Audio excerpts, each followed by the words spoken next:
All right, and welcome to Now This Is Podcasting. I'm your host, Connor, and I have my co-host, Jaden here, and former guest, Calvin. Sorry, I was just thinking I need a beer right now. Dude, we can get you one. Don't even worry about why it. don't I feel like dancing? So, I think just to start off, after the end of our Black Widow episode, we mentioned that we were going to do Jurassic Park next, and we had some scheduling changes, and also sad news. McKinnon decided he wanted to kind of step away from the podcast for a little bit, or Is permanently. that a euphemism for suicide? No. He had said that he felt like when he Are was we just actually recording? yes. Yeah, we're recording. This is Calvin. it, man. He had just mentioned that he felt like it was when he'd sit down to just like watch a movie with his wife or something. He felt like he's taking notes in his head and it became like maybe more of a chore. So I'm definitely sad to see him go. I loved having him. Yeah, love you, Skeeto. So big shout out to him, especially just because he helped us out a lot when we were first starting out to just get everything set up. Yeah, and he to have did him great. around. So he will be missed. And so unfortunately, because of that, and then we just try to change up the schedule a little bit. So we will not be doing Jurassic Park. We are going to be doing a review on Loki, which just had its finale. All right, moment of silence for Skeeto. Yeah. All right, that's enough. Yep.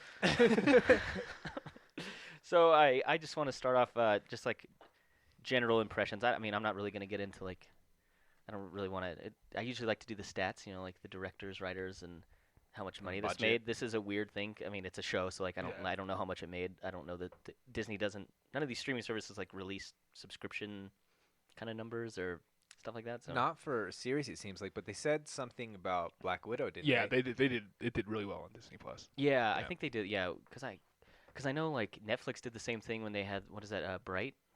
Yeah, with Will Smith. Yeah, because they were they basically just I don't know how they come up with the numbers. They make theirs up. They're pretty Yeah. sure that a lot of industry insiders are pretty sure that they just make up a lot of their metrics because they don't release them. Yeah, it was something like it broke box office records. They're like 600 billion people saw this movie. I was like, how is that possible?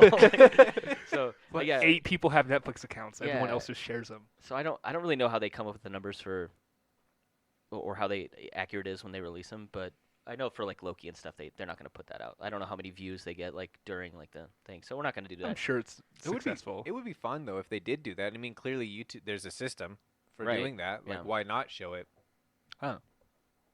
Yeah, I would be interested to know how much it peters off towards the end, or if it keeps a kind of a constant I would fan think base it maybe throughout. almost at the end it'd get more because a lot of people like to wait till these things are done and then binge them all. Right. Yeah, Okay. like I did on accident, but I Yeah. get it.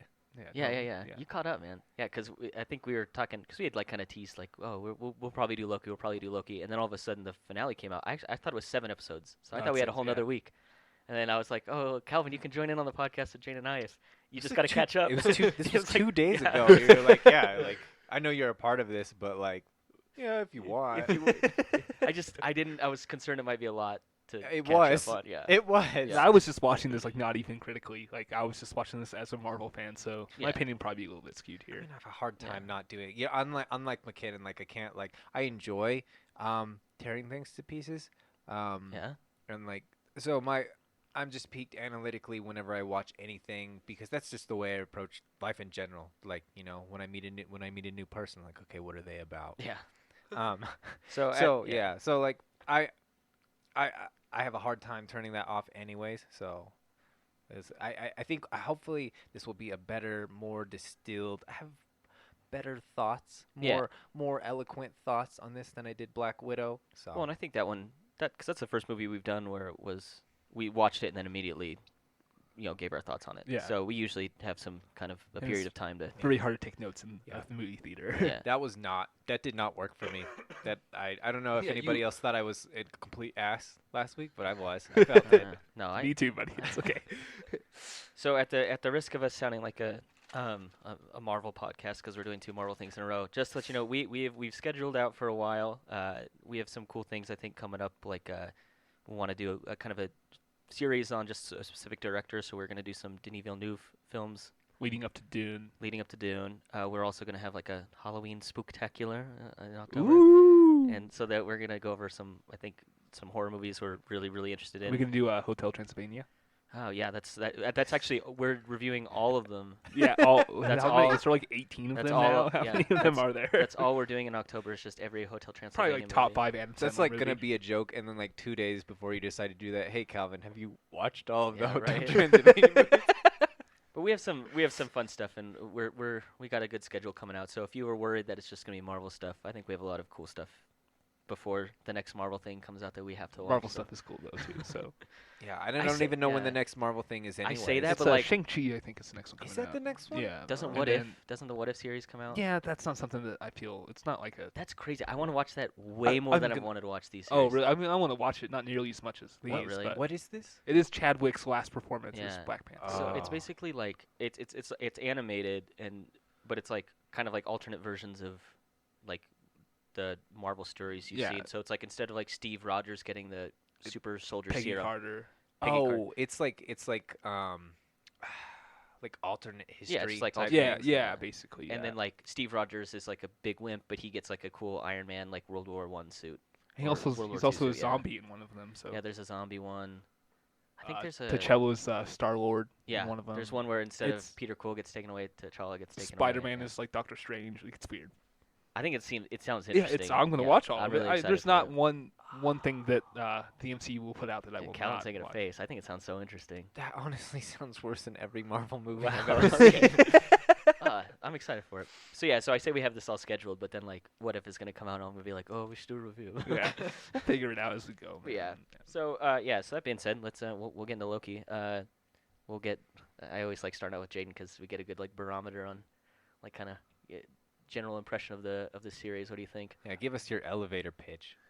Elevator pitch. So let's go into one of Marvel's favorite characters, who stole the show in almost every Thor movie, Loki, and we'll go into him based off of the events of Endgame, where he steals the Tesseract and vanishes. Wait, no, regular Avengers. But it happens in the movie Endgame. But And the that would be a Loki, new, but that would the be a Loki new, is the Avengers. Yeah, he's Loki. from the original Avengers, okay, but okay. it happens in the film Right, in okay. Endgame. Yeah. I misunderstood what you're saying. So his character hasn't developed at all since the Avengers in this, so he's not who he is in maybe Dark World or Ragnarok, or Infinity War. But yeah, lots of things there. But I mean, I think it's good. I enjoyed every episode. you made like so. 6 posts on Facebook. Yeah, like, I'm Loki's lit. Like Loki's Loki big- for life. big fan, dude. Big You fan. were all about Loki. I mean, online. I'm a huge Marvel guy, and yeah, I just think they did a really good job on this one. No Calvin's making faces. Yeah, what did you think? Calvin? Well, I just realized, yeah, like we try and humanize Loki in this whole series, right? But He's a murderer.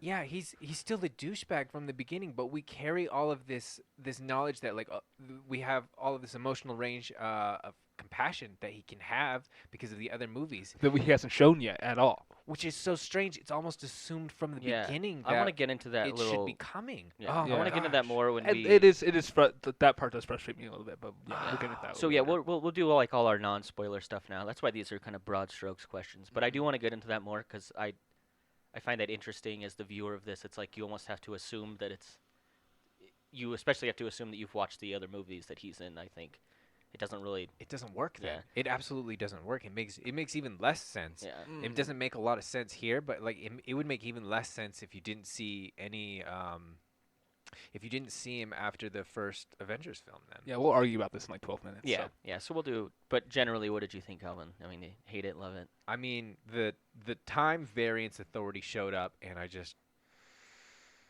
No, the Owen Wilson guy. I couldn't like I'm pretty sure like I couldn't tell if the room was spinning or if my eyes just rolled that hard. Yeah. It was I was not excited about where it's going. My general idea on time travel in any medium, but especially film, because everybody loves to do it because it's a really easy thing to work in different time. Fixes your plot. It just Yeah, like just like it you can just fix like things. instantly makes any story more exciting Or like, possible. It makes yeah. anything possible. Yeah, so you can fix every single plot hole with Yeah. just one time travel thing. Or you can, but that's what it feels like when you're creating stories. But what it actually does is it opens up about 30 more for every one you Yeah, fix. it does. And so for me, time travel as a story needs to be the point. It can't be a plot device. So if you're gonna make something self-contained within itself about time travel, you can't use it So to you push think a Back to the narrative. Future does Well, a good okay, job? yeah. So what do you think of No. what do you Okay. what do you think of Endgame then? Because I think Oh, Endgame is awful. Endgame Awful. is okay. So you think it's a plot device, not Oh, okay? Yeah, absolutely. okay. And it was Because so I agree with you, but I think that obvious coming too. Like Well, that was yeah, the yeah, thing. they needed to do it. Yeah, that's what I Everybody mean. knew it was gonna happen. Right, but it just opens up so many it problems. could have that just been don't- called Avengers. We use a time machine in this one. Like I totally Yeah. knew it was gonna Yeah. happen. Yeah. Yeah, so that's really my problem going into this is like I felt like the whole world was going to be super contrived, and I wasn't really going to. It was going to be a big part of the plot. It was going to be like, look at all that was their world building was the this crazy time travel part, um, and so I wasn't really on board with it to Had begin you with. had you seen any of the trailers going into it, or did you just start watching it? No, you told me on Wednesday. I didn't know. I didn't know. I didn't This know. is not something Calvin would be at all Yeah. interested I in. didn't know if you just bopped it Yeah. on real quick. You're like, oh, let me check out what this is all about. That way I can say yes or no. Yeah, I was. Well, I mean, I already knew that. I felt like I was gonna feel the same way, regardless about whether the the plot was gonna be the same. You know what? It's meant to be, I think, as like let's explore more of this character of Loki, and then the context of everything else is kind of secondary and tertiary. And a lot of times, it's not really the point. Like Right. it kind of moves an overall Marvel Cinematic Universe narrative. Oh, it that's drives the MCU huge here in the end. It's right. It does, mean, but at it's least also the not next- the point. You know what I mean? Yeah, but we'll get into yeah, get into we'll go the deeper effects into of that it. in a little bit. But yeah, so I general impression pretty low, I think. Pretty low, and especially because I obviously, like you were saying, like Loki being the scene stealing side character, you know, the Stanley Tucci Yeah. of Thor. What the fuck is Stanley Tucci? Dude, we went over this We when we literally talked showed you about- his picture, and you're like, oh, that guy. Oh, I remember now. I was like, okay. this is okay. gonna be a new bit where every episode we have to show Jane a picture of Stanley Tucci. But he was incredibly uninteresting. Oh yeah, He by was far. missing all of the greatest parts of Loki. It's almost like they dumbed him down for another character. Oh yeah, that's Marvel does that that's a like lot. that's like a big thing I have at the end. I have a big question about that. Here you go, actually. Jane. That's Stanley Tucci. Oh man, Oh, that guy. crazy revelation. But yeah, that's the thing. He's not funny. He's not interesting.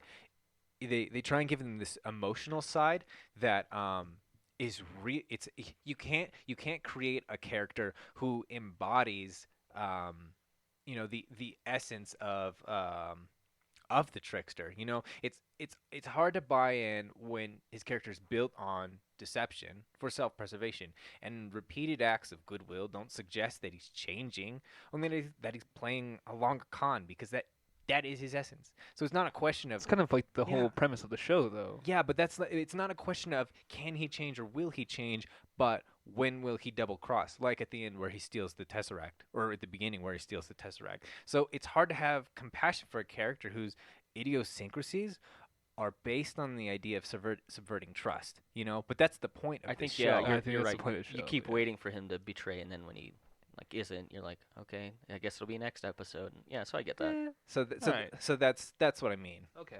Yeah, so I What about you, man? I kind of tend to agree. So this is the problem I thought I was gonna have with Black Widow. I was like, I am not a big fan of the prequel thing where it's like you have some expectation of the character, and then if you go too far back, you still hold on to that expectation, but that character is no longer that character anymore. And so when they are acting like that, it throws me off. So I thought that this Loki acted too much like Loki that you see at the Who had more character that, development? yeah, who's been in like Dark World, Ragnarok. You see him in what is it, Infinity War, Yeah. and it's like so. I have that expectation of Loki now, and I feel like they kept too much of that character in this Loki, who is nothing, who really should be nothing like that. I mean, And this dude literally came from trying to overthrow and like rule all of Earth, and was just killing people at will. Yeah. And then they kind of go into like, oh, remember Fun Loki, who like is kind of a good guy now? Like that's the one we're going with. So that was kind of my problem with this is, which I thought I was gonna have with Black Widow, but I thought Black Widow kept because they didn't do it too far in the past. It was consistent with the character that we have seen from like Endgame and Infinity War and stuff. Yeah. And so I just don't think this character is consistent with at the end of the first Avengers movie, No, he's not. and it's more consistent with the end of Infinity War Loki. Yeah, I would say even like beyond Ragnarok and Dark World, this is definitely Infinity War Loki. Which I mean, they do a very small, very quick. Oh, here's why he's like this now, Yeah. and it doesn't really work. Yeah, so I think this is not, I don't think this is like a terrible show, and I think like, I like some of the settings. That's kind of what I want to get into next. It's not like, every time these shows come out, I keep getting like really hyped for them. And then Stop it's doing like, that. and it's like the one keeps being worse than the next. So like, oh wow. I think this is, of the three that have been out so far, this is my least favorite one. Oh, I think it's like beyond like twice as good as Falcon and Winter Soldier, and it's roughly. I mean, it's better than WandaVision as well. I think the reason I liked, and I said this in our review, the reason I liked Falcon and the Winter Soldier is because it just hit all those Marvel beats that I wanted to see. Yeah. And so it did that, and so I was just like, I know I'm going to be entertained by this. But actually, like, after watching this, and then after watching Falcon and the Winter Soldier, and then WandaVision, I actually, like, WandaVision keeps getting better in my head. Yeah, compared to WandaVision these. is very good. Yeah, it's like, and I think the other thing that did it for me is, I think in the trailers, they made this seem like so much more kooky, and like it was going to be, like, really out there. And like Calvin said, it's like I thought the time travel and being in different periods of time, and I thought they were going to meet a lot of variants, and that didn't, like, happen enough, I don't think. I think if they did it too much, it would make it That's what I not as important. No, that's what I wanted it to be, like just all these like Lokis Just around. well, I mean, that happens.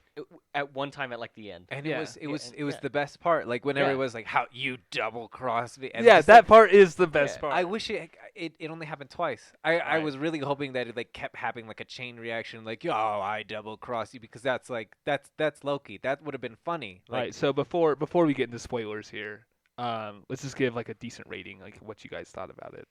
I would go. Man, this is. I mean, what would we do on this one? I mean, I would go like. I would say like 8 out of 10. Alligator Lokis. oh, alligator Lokis. I like Yeah. that. I was gonna say we need to come up with a cool name for Yeah. for the Loki I alligator. came up with something like Crocoloki or something like that earlier. And it was funny, I've but heard Locodile. yeah, Locodile. Okay, we'll do that. Locodile. But Oh, that's I One. love 8 it. out of 10 Locodile. That sounds like a pre-evolution to Totodile. Yeah, That's, that's totally amazing. being stolen from this Weekly Planet is a channel on Well, YouTube. we didn't have They- to say that. They well, want to know. No, I'm not gonna take credit for that. I totally stole that. I heard it from them. Hey, shout out Weekly Planet. Yeah, they're good. It's a good show. All right. Yeah, Nice. they have a good podcast. They have a good show. Okay, so for that, I would like to update my. I think I was reading too much into our rating system as like compared to other rating systems. Yeah, that we you already, like- can't. So like that's my Yeah, thing with okay. So I'm gonna change my one for Black Widow is now 3 pews. Okay. So Yeah, 'cause Loki. you were at 0.5 before. Yeah, See, I think you got to compare it to like other Marvel projects. You can't compare it to yeah. So this is like like actual films. so this is like That's what I was saying. It's like Yeah, it's not the same, Calvin. That's like it's like you come into here and like I subvert my expectations like a lot watching these movies. Like I know on shows, like I know they're not great, but I loved them. Who was And it? Who was we talking about? Was it Martin Scorsese who said like they're not real movies? I don't give a fuck about what Martin Oh, Scorsese yeah, says. He was I like they're think not real so. movies. They're like theme park rides. Okay, he made Shutter Island, and that That's a movie good fucking point, stinks. So yeah, but that is a good point. They are like theme park rides. Which They again- are. I love they're, theme they're park massive rides. but, commercials. like, They're action figure toys. They're products. What I don't man. They're understand not, is why like that's a knock against it. Like it's not. Yeah, I it's think what it's it is, I and love that's okay. theme park rides. Yeah. So keep them going. I Yeah, don't mind. it's okay for it not to be. It doesn't ruin cinema because cinema is still around. Yeah, I think it takes away more. It's even more so than in years past with the other tentpoles. It takes away more spotlight from these better projects that are It smaller. does do that. Yeah. That's the only thing that I'd agree with. Why I think what Martin Scorsese is. I don't fucking like that poignant. guy. I don't actually really care for him all that much Didn't either. he do The Irishman? Isn't that the most recent thing? I he don't. did? Yeah. No, did he do that one? Yeah, he did the Irish. I thought he did the Joker because it's like seems like one of his movies, and that movie also sucks. Oh, the so. Joker is amazing. It's the worst superhero movie I've it's- ever seen. That's because it's I- not superheroes. It's about fascism. Yeah. It's amazing. Okay. I almost put Irishman on by accident because I don't have no desire to watch the movie, and it's like or it's more like populist. It's like I'm sorry, 3 I'm sorry. hours and 50 minutes long. I was like, I'm never watching this movie. Yeah. This is ridiculous. Yeah, Like, it's really long. But I lost our train of thought then. So We were talking giving You our about- said rating. you gave, Oh, you yeah. gave Black Widow 3 out of 10 pews. Yeah, so I would give this about a 0.5 to a 1 Jesus Locodile fucking Christ. because it's time travel. Is that okay? Take out it's- the time travel aspect. and it's not even fun. That's what's so- Wow, I thought it was so fun. I compared to Black Widow was fun. that's fun, yeah. Yeah. So like I the other thing agree. is like it's like I'm a huge buyer into this product, and you're not. I think that's probably why my Mhm. ratings are so much higher. Than I'm yours. That's actually, why- that's I'm why I actually like to- surprised that you haven't discounted this more because this does not fit with the Loki that we've been given. The Loki that was fun and interesting and enjoyable. So Loki is my least favorite part of this show. Yeah. Okay, let's get it out of the way right now. Okay. So Yeah. okay. So I'm sorry. I don't want to steal. So what you wanted to talk more about? My thing is all about characters because that's the thing I think is most important in this. So I wanted to ask what our favorite characters are eventually. But what were So the if other? we're, just general, like, this is like middle of the road. This is like 5 out of 10. This is That nothing. seems like a fair Yeah. rating.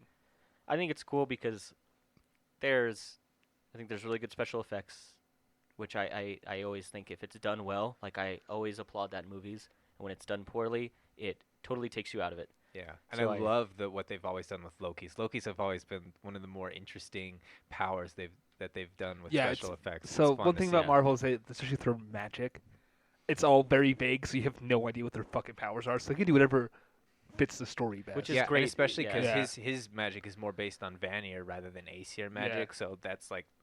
Don't know to, what those like, words mean, but those- of course, Calvin. That's more towards more Norse mythology, which I find so much more interesting than a lot of the Marvel mythology. But Yeah. it's cool how I do hate that they just let's just rip off all of Norse mythology and make a story out of it. I think that's just so dumb. So dumb, and yet here I am don't being like, disagree with I you. love Yeah. Norse mythology and I love blah blah blah. So it's like it's So I clearly think- works for a reason. So I think like but Thor and Wonder Woman are like the lamest characters in like superhero universes. absolutely. Not that I love them both, but in comparison, like this is not original. You didn't even come up with this Yeah. fucking idea, Or dude. Captain America. Captain Oh, America's let's one not of talk the about worst. that. Yeah, no, I Just as an idea. I like He's just Captain an America is the greatest I really like Captain. written superhero of all time. He's literally an infomercial for blind patriotism. He does what's right, dude. He goes against his country multiple times. Yeah, but America's not like He a hails Hydra great- at one point. Yeah. America's not like a great country. And I'll be like, exactly, I and he wanna talk- realizes that and he goes against okay, it. fair enough. Fair enough. Yeah. To that. I want to talk about But- Loki though. Yeah. So my middle of the road is what I give it. Where are you at, Jaden? I said 8 out of 10. 8 out of 10. Okay, yeah, you did say that. Okay, so Locodiles. Look at that. so yeah, after that, our glowing reviews. I think we're ready to get into spoilers. so Spoilers. I we'll, mean, we literally so many standard deviations between where we between each of us. But yeah, It's so a I good think, thing though. That means we all have like varied opinions, and I think that's good. I think that's why we work here. Yeah, and we'll still have a decent amount of respect Yeah. Yeah, because we're not going to yell at each other this yeah, week. yeah. We'll try our best. So if we're doing this, I want to get into the characters. I think that the two. I think it's sort of like an ensemble. I know it's mostly Loki, but you get Loki, you get Mobius. Is it Mobius, Yeah, yeah, Mobius. Owen Wilson, I Yeah. keep wanting to say Morbius, and I know that that's not right. because that's the 'cause that's vampire. a vampire. Yeah, Yeah, Jared and- Leto. So do you know what a Mobius is? What a Mobius strip is? Yes, It's that thing. It's like a loop, but it like inverts. and comes- it's what Iron Man uses Yeah, to time right. travel. Right. Yeah. Yeah. So what it is it's a specific geometric pattern where you can do it with yourself if you take a loop of paper and you just twist one of the ends and connect them. It's a geometric shape where you can travel on one side and never cross a boundary, and you will cover both sides of the strip. Yeah. There's a really dumb episode of Futurama where Professor Farnsworth becomes like a street racer. He's like with a gang, and it's totally just making fun of like Fast and Furious movies. Like, and they do this like big race showdown, and they're like, yeah, we're doing it on the Mobius strip, and like they do one pass around it, and they're like, okay, that's the end of the race. They're like, no, they have to go through it a second time, and like all into it. It's really dumb. They like make fun of like all they're like, oh, like, and I have issues for this because like all the characters in like Fast and Furious have some kind of like deep, issue they're dealing with or something, Yeah. and it's like so contrived, and so they like really lay it on. They're just like making fun of them, and It's all about family.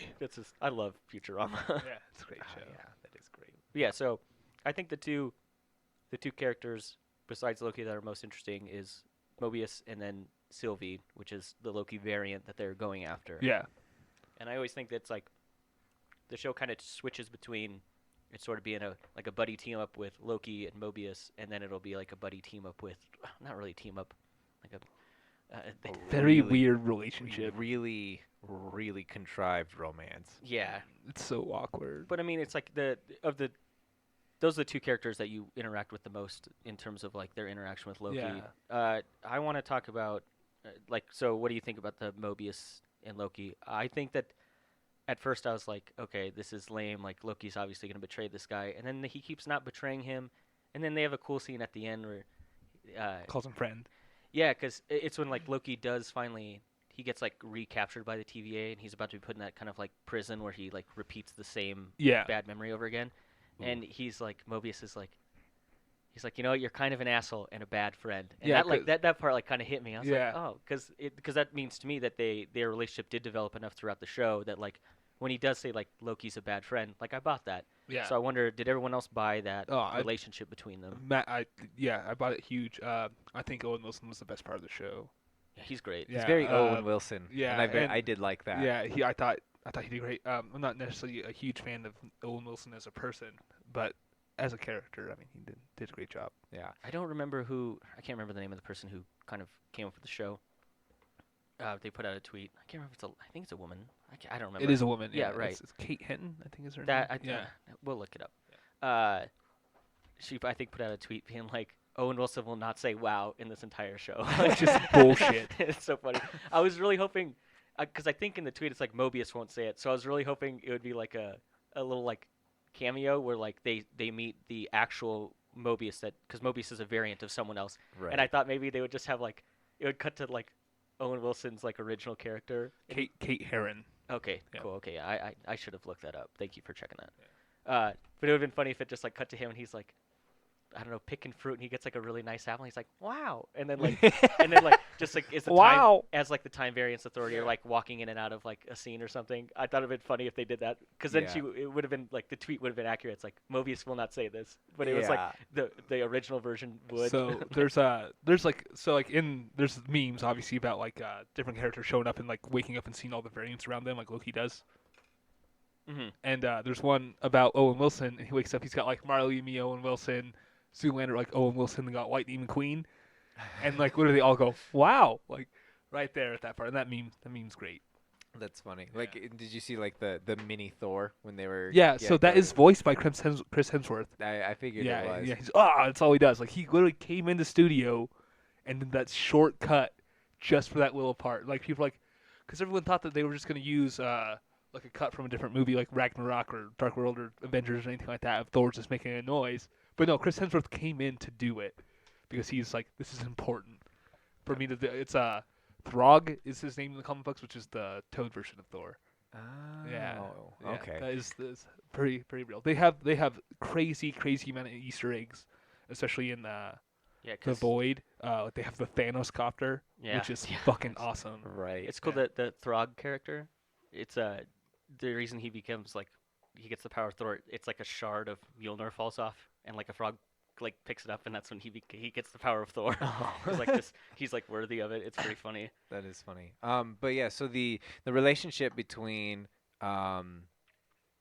Mobius and Loki, I didn't buy, and because Loki doesn't act like Loki, when he says you're an asshole and a bad friend, there hasn't been enough change in him yet where he wouldn't be like he wouldn't just let that roll off like, oh, and I'm sure that You you're can just so.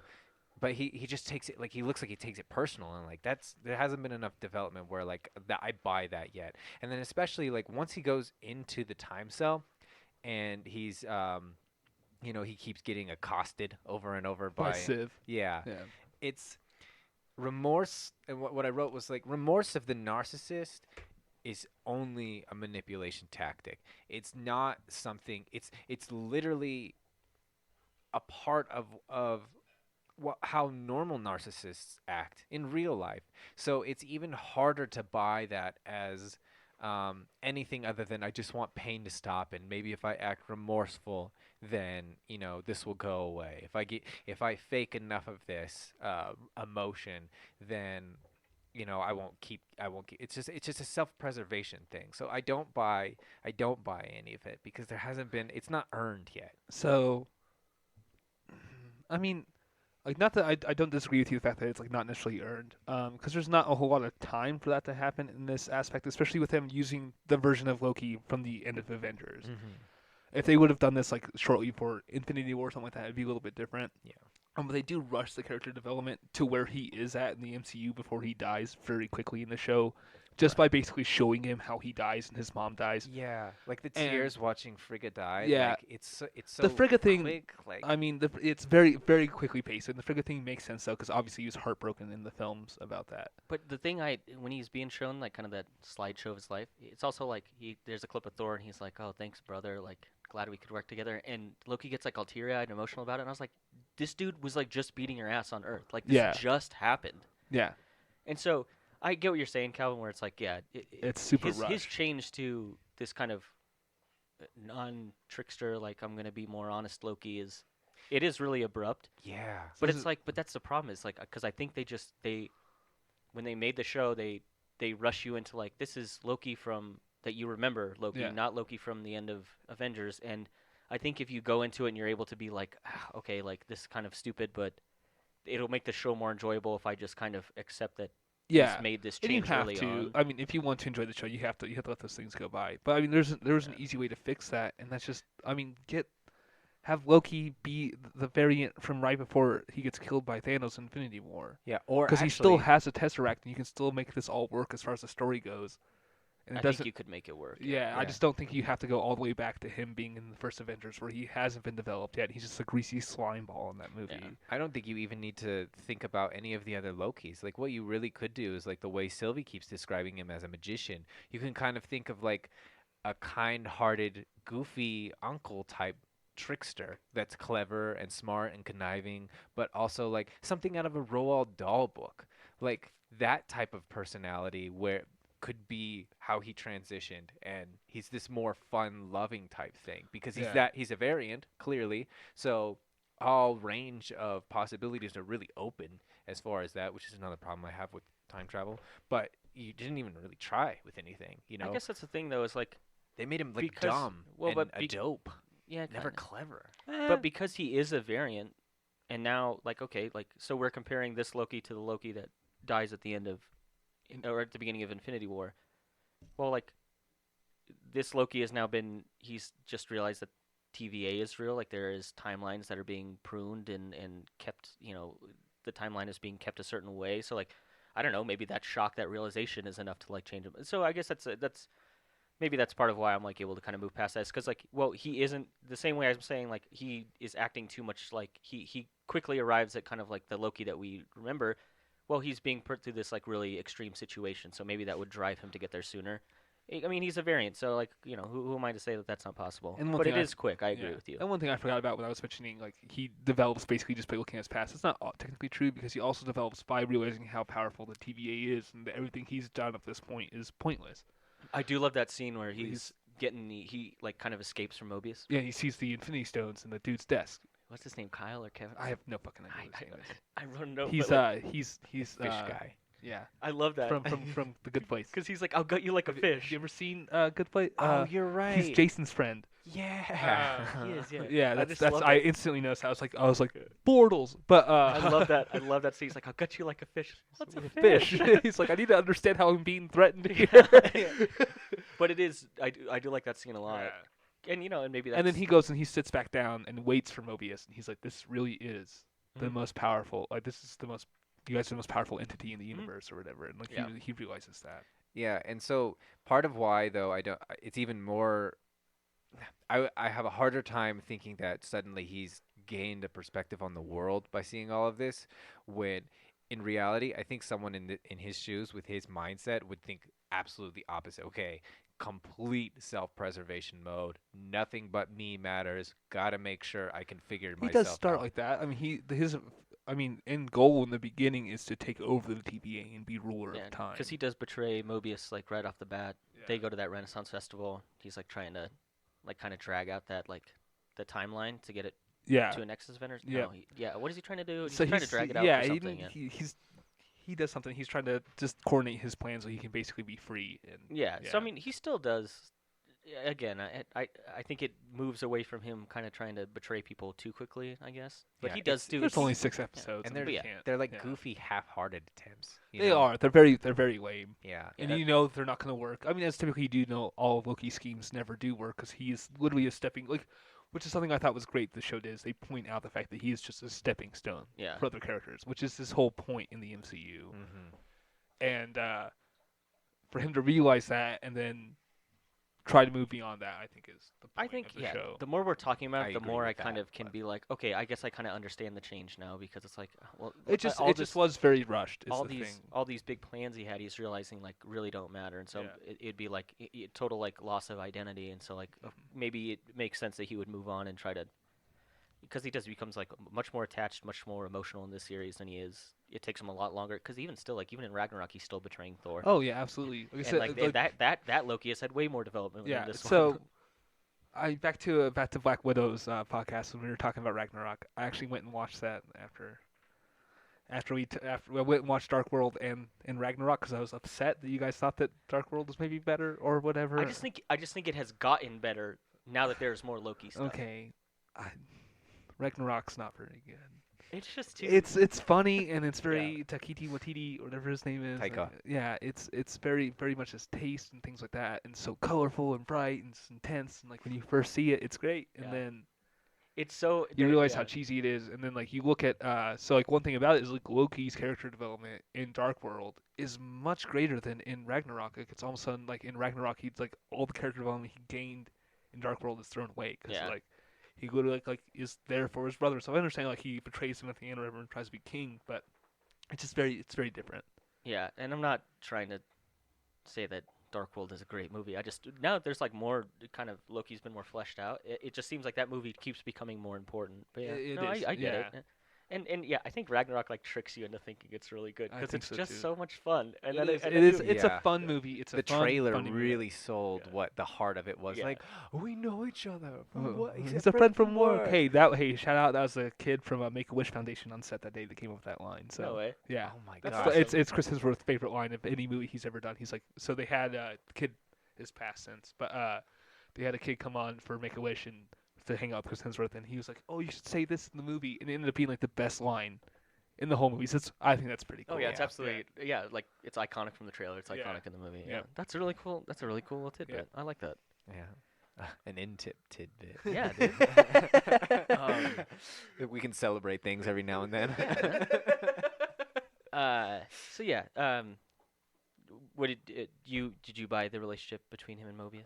Yeah. It was I think they have a lot of like kind of. It like, was that's the probably- jet ski moment is a fun. the jet ski is the best part. The part where he's like messing with the salad is a fun moment. So Like, they have a lot of fun moments. That's why I think that their character is like good. I mean, I at first I thought it was like the best relationship in the show. I think it's second best in between, and the other one is Mobius and Ravana. yes, I think that's the best relationship in the show. Is Yeah. between those two. It's the And I most love- like kind of I think dynamic one. and the stab. It's the one that's best. It moves beyond just interpersonal relationships. There's also a wider, larger religious tone to it. You know, I love the work, and you know that's one line he says. I just love doing the work, and she's talking about like all of this, like even though she knew all of it was made up, like You think she knew? she I did. don't think she knew till the end. Well, she knew that there was a lot. Like she knew about the timekeepers not being real. I don't think so. Yeah, she said that. Yeah, she. Oh, knows. she did. Okay. Yeah, she knew that I don't the think she timekeepers knows weren't what's real. beyond that, but she Yeah, knows that they're not real. Yeah, but she was, Well, and in the that's comics, she definitely knows. yeah, I heard about that. 'Cause But yeah, she's King's girl. Yeah, there you yeah. go. But yeah, so it's it can't all be for nothing. It has to be necessary. I and guess it's she like does. I've She does seen- have the fucking pen in the beginning too. And she there's like yeah. I think it's like one of the Tim pads or something. There's like a little video of her being like an interview, like sort of like an interrogation with where she finds C20. out that she's a variant. Yeah. Yeah, so she knows. Yeah. I mean, Well, I she think she knew knows- before that because when Mobius goes into her office, like I think it's the second episode, and she has the pen. And he's like, "Where did she get this from?" And she's like, Yeah. "I have other dudes who are like you." Yeah, or my whatever." other Yeah, right. analysts. But You're it turns out it's just from her real life, where he's she's her like principal. Your analyst on the side or whatever. Yeah. Yeah. yeah. No, I So- think you're right. Their relationship is like it's mysterious and shrouded enough that you're like It's really the plot, Yeah. like right there, like Yeah. that relationship is more Yeah. important than any of the other ones in the entire film. and it's cool too because they're like It's a they're like show. we've been working together for millennia, You're and right. so like they've been like close for a Yeah. long time, and like they're still like this big like kind of Eons. secret between eons. That's what it is. Yeah. I loved that. I was Yeah. like, I love thinking about like how much time. I don't love thinking too much about it because it really is hard to even jive like world building wise, but like just thinking about like a bureaucracy existing for eons and Yeah. then like, Right. oh yeah, I enjoy the work. So the thing with the time in the TBA and things like that, Well, it's wait, like, wait, it like- doesn't all make sense, Yeah. and that's okay because it's not supposed to, I guess. Yeah. is the No, I'm thing. not. I'm never worried about like kind of that stuff. Whenever there's like time travel stuff going on, it's just like you just kind of gotta. Kind of move gotta let it past- go, dude. There's Well, some of it you just gotta move. Like We'll- not all we'll of it, get- but there's some of it you yeah, gotta move there past. and there are some really big problems that we can get to later. So I guess next I want to do, if we're done with Mobius, what do you think of the relationship between Loki and Sylvie then? Well, actually, I wanted to mention Oh, one other okay. character first. What Okay. do we think of B-15? That's the one who gets enchanted by Sylvie. Yeah, Correct. yeah. Because there's C20 who gets enchanted, and then I think she's B15, just a yeah. plot device. Yeah, she's actually one of the worst characters. So moving on. To unless you have something to add, Connor, I just wanted to point that out. She's got a really. I'm gonna try and pronounce this. Wunmei Masaku. Oh, Ravana. Right? No, that's B15. That's the actress. Oh, really? pretty sure it's Okay. her. Yeah, I also can't pronounce Ravana, so that sounded like something I couldn't pronounce. I don't know. I didn't really care for her character either way. No. She has like one fun part that I think I chuckled at is like when they're gonna go, they figure out that the Sylvie, the variant, is like hiding out in these apocalypse events. And Mobius like pulls out Loki's daggers. He's like, "Here, just in case." And she's like, "Absolutely not!" Like walks Yeah, right takes yeah. him away. I think Um, the actress I think did a great job. It's just the character I just don't. I think was just Yeah. boring. I just don't think it was that important. You could have had a scene where like after just there's been enough going on in the show where Mobius just has kind of a realization that like they're variants and he figures it out on his own, and then they have that. You Yeah. could have the same conclusion without her character. It just Yeah. isn't very. I think she kind of helps by explaining. Yeah, it's just really unnecessary. Yeah, because it's really Well, I not. think she's more of a plot device for the what? God, I keep forgetting her name. The head lady, for Ravana. Ravana. I think she's more of a plot device for her because Yeah. she keeps her instead of printing her to ask her questions and figure out what's Yeah. really going on. You know, but honestly, like every time I think about something that she did for the plot, there's a plausible situation that Mobius could have done it himself. Yeah. Well, and there's other. It's like almost redundant. So you know that Sylvie has gone into the memories of C20, one of the other hunters. So we already know that she can do that. She like they elaborate on it. Like she explains to Loki and then she gets pruned. how they get why they're variants, Yeah. and like so she explains it. And so then you have that scene again And she where doesn't Sylvie- get pruned. where Sylvie does like the little goes into her memory, shows her that she's a variant. So it's like it is just redundant. So like Yeah, that's why I it don't is. think you needed her to have that little bit in Yeah, there you're 'cause absolutely right. it was already explained to me. I already know. I But don't need like, another like, scene. like I so. said, I think the actress did a great job on her, but Yeah, I don't think there's any particularly bad. I don't think there's any bad acting. Yeah. I thought her acting was pretty bad. Oh, I thought she did It's a good very job. over dramatic. I didn't mind it. Okay, well, so yeah, now we can move on. Yeah, great. Glad we touched on that very important key detail. Yeah, of there we this- of the show. All the B15 fans are gonna be like, "Oh, thank God they talked about it." We just dogged on her for 10 minutes. Okay, so yeah, so then Loki and Sylvie. Can we talk about Sylvie being a variant in the first place? What do you mean? She was 8 when they kidnapped her. Yep. What? I mean, from the beginning, the time split the moment she was born. Okay, so gender I does thought- not, because Loki is gender fluid in his records. That means that gender doesn't matter. But that doesn't make her the variant. What made her the variant is the fact that she was playing with the toys and she was making the good guys win, and her heart was changing. Is that Was what that what it Yeah. was? Oh, that's beautiful. Okay, so Yeah. Okay, because I'll I move didn't. that out of my Okay, problems yeah. 'Cause column into something that works. I thought that. Okay, because I thought the same thing. I was like, why didn't they cut out that timeline when it wasn't? I'm a- not saying like that that's male a Loki or fact. something, but- I'm just like I did a deep dive because I was very confused by this too. I was like, well, why wouldn't she just instantly be variant? Because she's a girl. And then you look at the credit scenes, they have his card that says he's gender fluid, which like went crazy on the internet and people were pissed off. Like, Yeah, just I heard shut the about that. fuck up. Who cares? Like, But He's a literal god. Like I don't like think gender okay, in the comic books expression he is, like, fucking pretends to necessary. be a horse and like has sex with somebody. Like it's Yeah. it's just let him do whatever. It doesn't matter. really doesn't. Okay, and then like I did a deep dive and I paused, looked at the toys, read an article about it, and she's making like the good guys win. And it seems like as though she's having a change of heart where she's not going to be a stepping stone for Thor, and that's the issue, and that's why she's a variant. You know, oh I wait, think so that she gets scene- pruned because she wants the good guys to win. Yes. Yeah. Oh my god. Yeah. Okay, I thought you said it the other way around. No. Oh my god. Yep. That is super neat. You know Okay. what? That one detail might have earned itself another half a local dial. Da-da-da-da-da-da-da-da. So what did we land at? I added 2 You're or at 3. one now, I think. Oh yeah, you're. Yeah, like no, a- no, because I was like, You said one. I well, like you 2 or said 3. point- I said 0.5. You're right. So we're at 1 local dial Okay, now. okay. We're Oh, getting that's how Loki crazy. died. That is Big wow. ups for Calvin that's, there. That's actually really cool. Cause yeah, the whole show I was kind of wondering. I was like, why is she being taken out? Like, Yeah. but that makes. And I way love more that because sense, it's yeah. and you know I'm actually kind of frustrated because like it's a great detail, but it's also a really really big plot hole. You know, like there needed to be a little bit more of a. Elaborate. Well, Elaboration I on mean, it, like yeah. obviously, like that's also not. Like, it's not fact. Like it's a theory of mine and many others, but like it's the only thing that makes sense because she's playing with toys right as it happens, and it seems to be.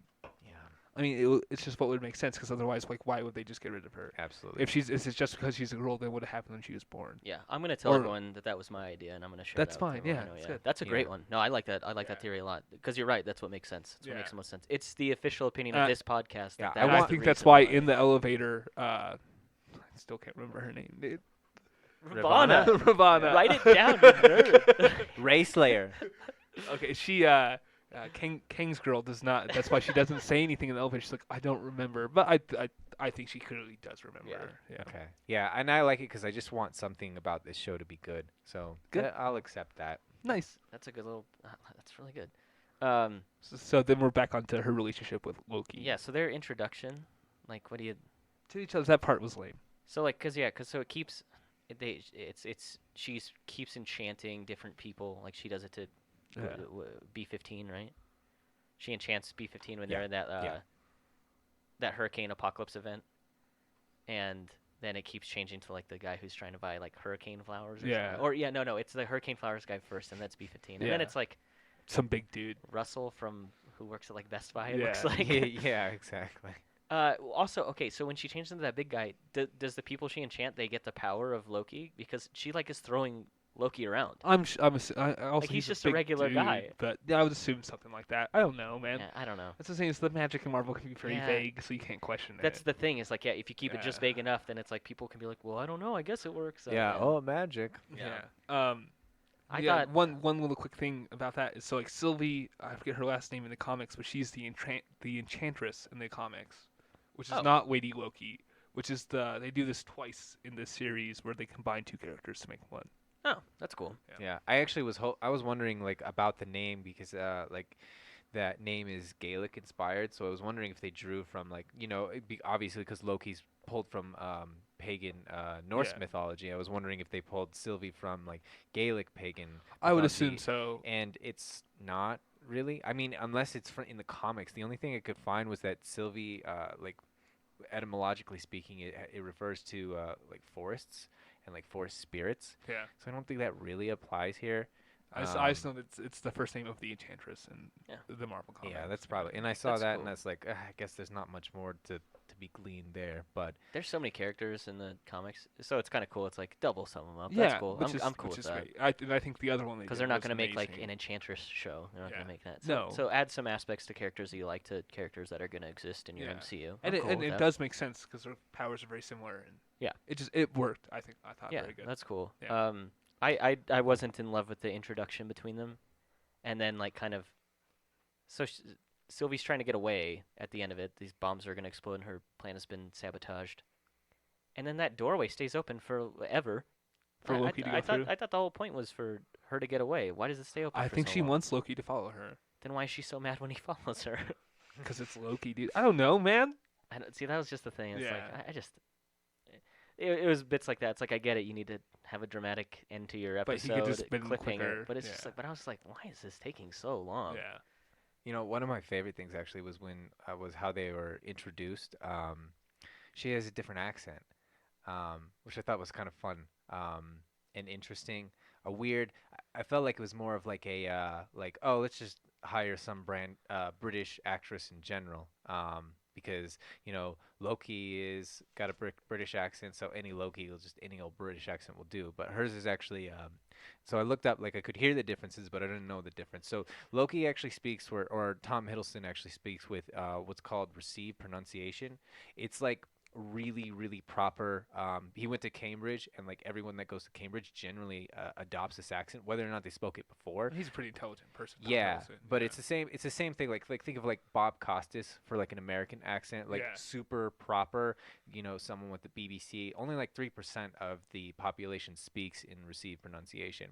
Hers is actually Midlands. I think is I can't remember it now. I And love that you she come up with this stuff because I always ask you when there's like just like little bits about language in it. You always pick up on that. I love hearing these little bits. and I love hearing them too. Like hers is the only real difference between hers and like between Midlands and like received pronunciation is the way they pronounce their U's. So like rather than would you like a cup of tea, or I'm sorry, that's Swedish. That's But alright. they'll pronounce cup like cup.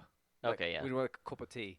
Those are the ones that I picked up on. That's why I want to see. She actually kept her native. She's actually from Midlands. Sophie Norfolk, I Sophie think. D. Martino is the actress name. Yeah, and so she kept her accent because she wanted it to be a little bit less refined than Tom Hiddleston's to reflect a life on the run. That's cool. Yeah. Quick fun fact about her and her costume. So she was pregnant when they started going with the show making of Loki. So they postponed it a little bit until she had her baby, and then they had her costume specially designed so she could pop out her boobs and breastfeed her kid.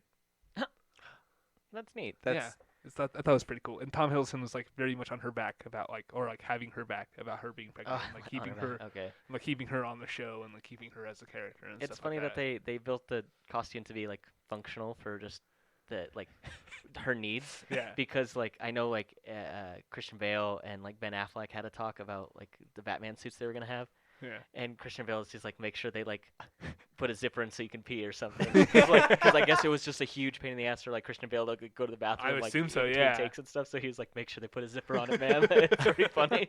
So that's pretty cool. They like built in a way for her to be able to take care of her child. I think you don't really take that into account when because you make these costumes look cool on screen, not necessarily like functional in real life. So that's cool that they did that. Yep. Yeah, you're full of fun facts today, dude. I looked up. No, yeah, that's usually my shtick, and Yeah. that's Yeah. okay. I'm cool with you it. you might be the next to leave the show. Yeah, that's it. Just get kicked off. So yeah, So I think it's fun thinking about like in a broader world sense, like as it interacts with real life, but as a character and their relationship and the way the show treats the relationship is really it's really weird. it's like they like when they're like just coking and joking, being friends. Like I kind of think it works, but when they have like these kind of like tense silences that are supposed to be kind of romantic tension, and I'm just like, dude, this is so awkward. Like It's super awkward. nothing about that is. You know what? I is think it's so- supposed to be, but I think it's Yeah. just a little. I think it's not supposed to be. I think it's supposed to be awkward, because I think they want it to work out at the end. Because they want. but it literally doesn't work out at the end. No. But Loki believes it's gonna work out at the end. They have like that kiss, and you think it's gonna work, but then she's the one doing the betraying. So I mean, I think the point is to build up to it be a believable like kind of romance between them. I think that is the Yeah. point.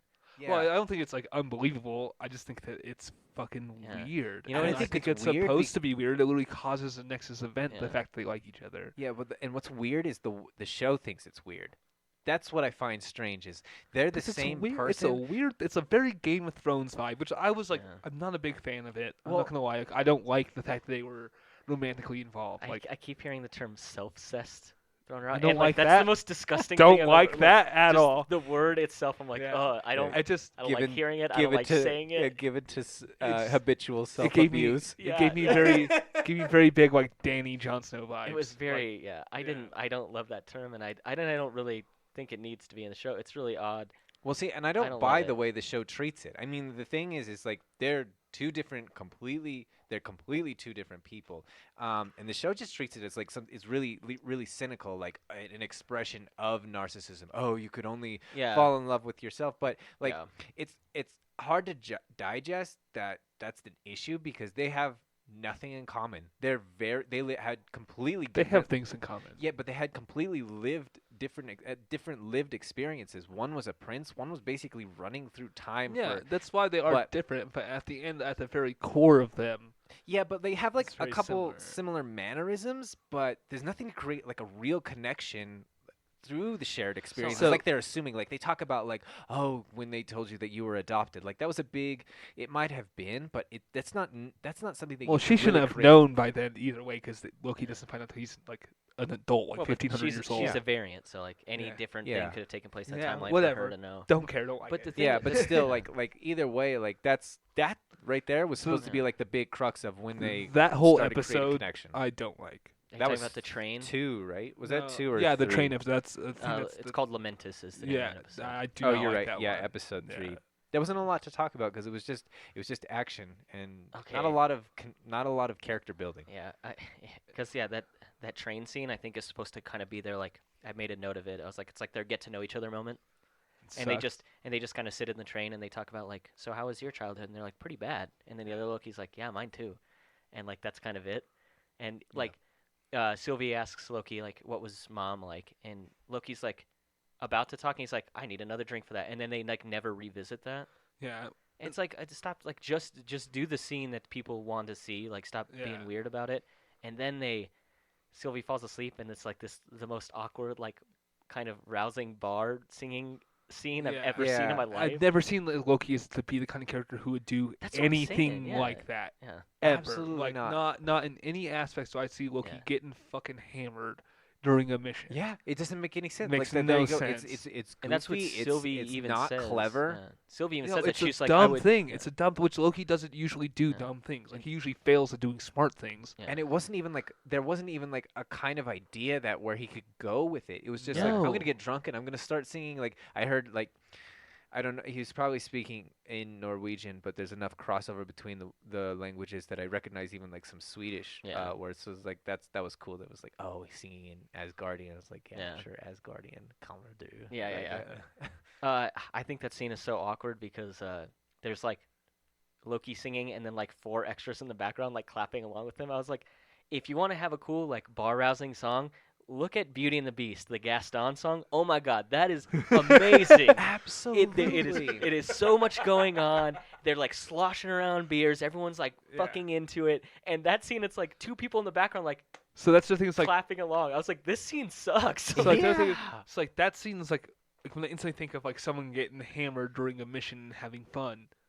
That is very reminiscent of Thor, of who that character Yeah, is. you're right. Which is supposed to be Mhm. the almost polar opposite. It's supposed to be, it's Yang to Yeah. fucking Loki's Yin or whatever. You Yeah. know what I mean? It's not supposed to be. Yeah, and Sylvie It's even very mentions it. different, She's like, because I think Loki's like, yeah, I was just like hanging out, and he's like, oh no, she says she's like, I'd never do anything to jeopardize the mission. Yeah. And that's exactly what you're right. Like Loki wouldn't have done that. Like, Yeah. it makes no It's very sense. very out of place. Yeah, and that's. But I so- do think I mean maybe it ties along with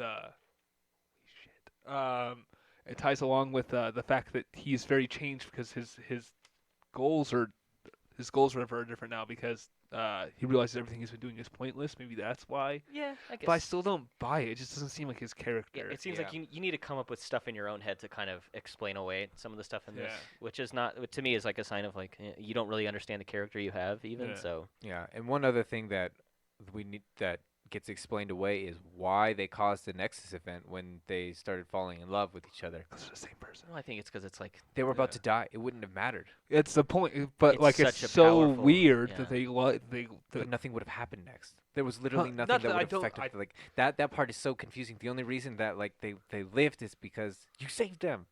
Like, well, it- but they it- don't they because the doesn't make the sense. TVA still wants them. yeah, but Yeah, it they would. need But to they question were them. about to be destroyed. Their mission would have been accomplished if they had done nothing because they know exactly That's where not they true. are. They needed it. They wanted to find out like what they were doing, like what Sylvie had done and why she was doing. Yeah, it. because I think But which they- also didn't matter if you notice. Like they bombed the sacred timeline. It did not matter And at it all. didn't make Yeah. sense, like the way the reset charges work in the first place.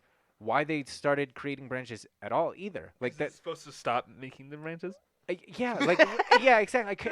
I couldn't understand what the No, that physics part was behind, dumb. That's just and and it didn't those matter. two ultimately. episodes were very like let's get them out of the way Yeah. and get the Yeah. story moving. This show has a lot of like roll your eyes, like time travel stuff in it, where Yeah, it's just like and whatever. there's Like, even Which an- which yeah. I'm saying is like you just gotta move past it and like you can There's either an even decide to enjoy it or not, and that's Yeah. no, that's Well, there's an okay. even bigger problem. We'll get to that later. Because I think next we should probably talk about the point. He who remains. He's my favorite character in the whole entire show, yeah. like by far. I Well, think Jonathan Majors did a great yeah. job. I like the build up to it. So like I thought the second to last episode, that's when the Loki's pruned. Well, okay, actually, if we're gonna get in the He talk Who about the Remains, void we should first, we yeah. should talk about the Timekeepers first, and then He Who Remains, because why are the Timekeepers in this Oh, yeah, in you're this right. show? It doesn't make any sense and it's stupid and It's unnecessary. it's You- totally unnecessary. Yeah, I don't get it. So like, It's a facade that makes no sense because who are you tricking? The people who are working for you who would do it anyways. who would have just done yeah, it? The Yeah. facade is the same thing as the real thing. Yeah, it's it. It's just It makes no sense. it just makes another And another objective all or all another that it episode. is the callback to the comics because the timekeepers are a thing that King kills to take over time, and that's literally all it is. That's so lame. That sounds It's so very cool. lame, very lame. The timekeepers are dope in the comics. Also, Mobius is way cooler in the comics. There's like 1 million of him in the comics. That's cool. Yeah, Oh. Because isn't the whole TVA is supposed to be? it's just all Mobius? Mobius. Yeah. Yeah. Oh, that's funny. Yeah. So That's yeah, kinda sad. I thought I especially don't like the scene where they're introduced to the Timekeepers, because isn't it right before that is when Mobius is pruned, Yes. and then they find out the Timekeepers are not real and they kill them, they're androids or whatever, Yeah. and then Loki gets Oh, pruned. I was thinking they're like not initially androids. I was thinking like Chuck E. Cheese robots. yeah, essentially. yeah, exactly. And then Loki is pruned, and then Sylvie prunes herself like at the beginning of the next episode, and I was like, okay, how many fucking fake outs do I need to go through right now? I mean, there's like, because you end up you find out that Loki, Sylvie, and Mobius are still alive, and you find out the Timekeepers aren't real. Yeah. There's like 4 big fake outs that take place like cinematically. They take place in like 5 minutes. Yeah. I mean, it's split between Mhm. 2 episodes, but it's like the It's end very, of one very and the quick, beginning of it, and yeah. I was like, oh, please stop, like. Well, I This mean, the is- Sylvie this one is- isn't a fake out because she knows what she's doing, and we all know what she's Well, yeah, doing. but like, I guess we know. I guess that you're right. Maybe it's Yeah. a fake out. But the doesn't- first she two, doesn't for know, sure. yeah, she doesn't know where she's going when she does it. That's why it's I kind think of she like, has an idea though. Yeah. So Okay. the other thing about that is like when Loki is pruned, I mean, Of course he's not dead. dead. like, Of course yeah. he's not, because That's it's why fucking Loki. that's and why that's it's a the bad whole fake premise out, of the Because when Mobius got pruned, I was like, oh shit, like Yeah. this is sad. Like Owen Wilson was great in the show, and then all of a sudden he's gone, and that part hit home. And then Loki got pruned. I was like, okay, so Mobius isn't dead either. Yeah, and then yeah. the whole Timekeepers, I was like, okay, like Yeah, what? no- Just don't even put him in it. And okay, this is one of my big problems. I hate watching stuff with subtitles on because I always end up just reading subtitles and I never watch what's going on. When they get introduced to Timekeepers, there's the one with like the fish mouth. Yeah. And then there's another one with like kind of like a beard. I could not understand what they said at all. Like one of them's like whispering, I don't and think one of it them sounds matters like what he has they like say. marshmallows in his mouth. I'm saying I had Yeah. to turn subtitles on because I was like, what is happening in this scene? Yeah, I realized the same thing. I always watch with Yeah, I subtitles always because watch there's all subtitles because too. especially because there's some things that don't make it into your TV speakers that are still a part of the mix that you can hear in theaters. Yeah. That you won't pick up on, but the subtitles will say like a sound in the distance. Yeah. Right. But yeah, I agree. They did sound like really weird, like The almost sound like mixing on that almost was like terrible. they yeah, No, I like thought the almost whole- like they I yeah, thought they looked like shit. like I is thought nobody they sounded updating like Chuck E. shit. Cheese and Yeah. the That's it. Right. Yeah. That's I thought like the CGI was not even like they looked bad. I I was think shocked. that was I kind of was, the point. Yeah. I was watching the Maybe. movie. I was watching it with Hannah, and like we watched almost the whole scene. And I was like, "Did you understand a goddamn word?" And she's like, "No, I have no idea what they said." So we had to rewind it and put subtitles on. I was just like, "That was like because usually I think these shows and I think Marvel does a really good job of putting out like kind of like a technically good film. Like Yeah. I'm never like oh man, I don't know, or like the lighting's bad or the whatever the filmmaking is. The bad. workers behind the camera do a good job. But like I've never had a problem with like the audio, and I was like, what is happening here? I was like, yeah, that's terrible. But yeah, so I think the whole idea of the Timekeepers is really cool. But then when you find out it's like a front for basically, I mean, literally the exact same thing is Yeah. the He Who Remains. Very, very Wizard of Oz esque.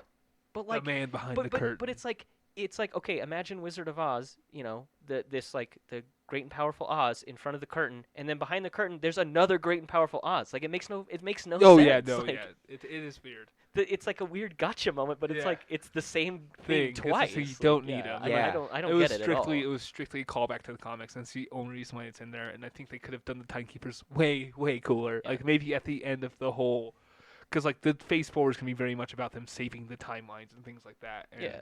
So I maybe think, to have the timekeepers at the end of that keep control of it would have been a great way to put them, not just to have them wasted or like, as animatronics. that's what I'm saying. Have the Mhm. timekeepers be real, and then have them realize that He Who Remains or like his variants are the real threat, Yeah. and like they're the ones who take out he's the one who takes out the Yeah. timekeepers, and now you have to deal with like this new He Who Remains threat.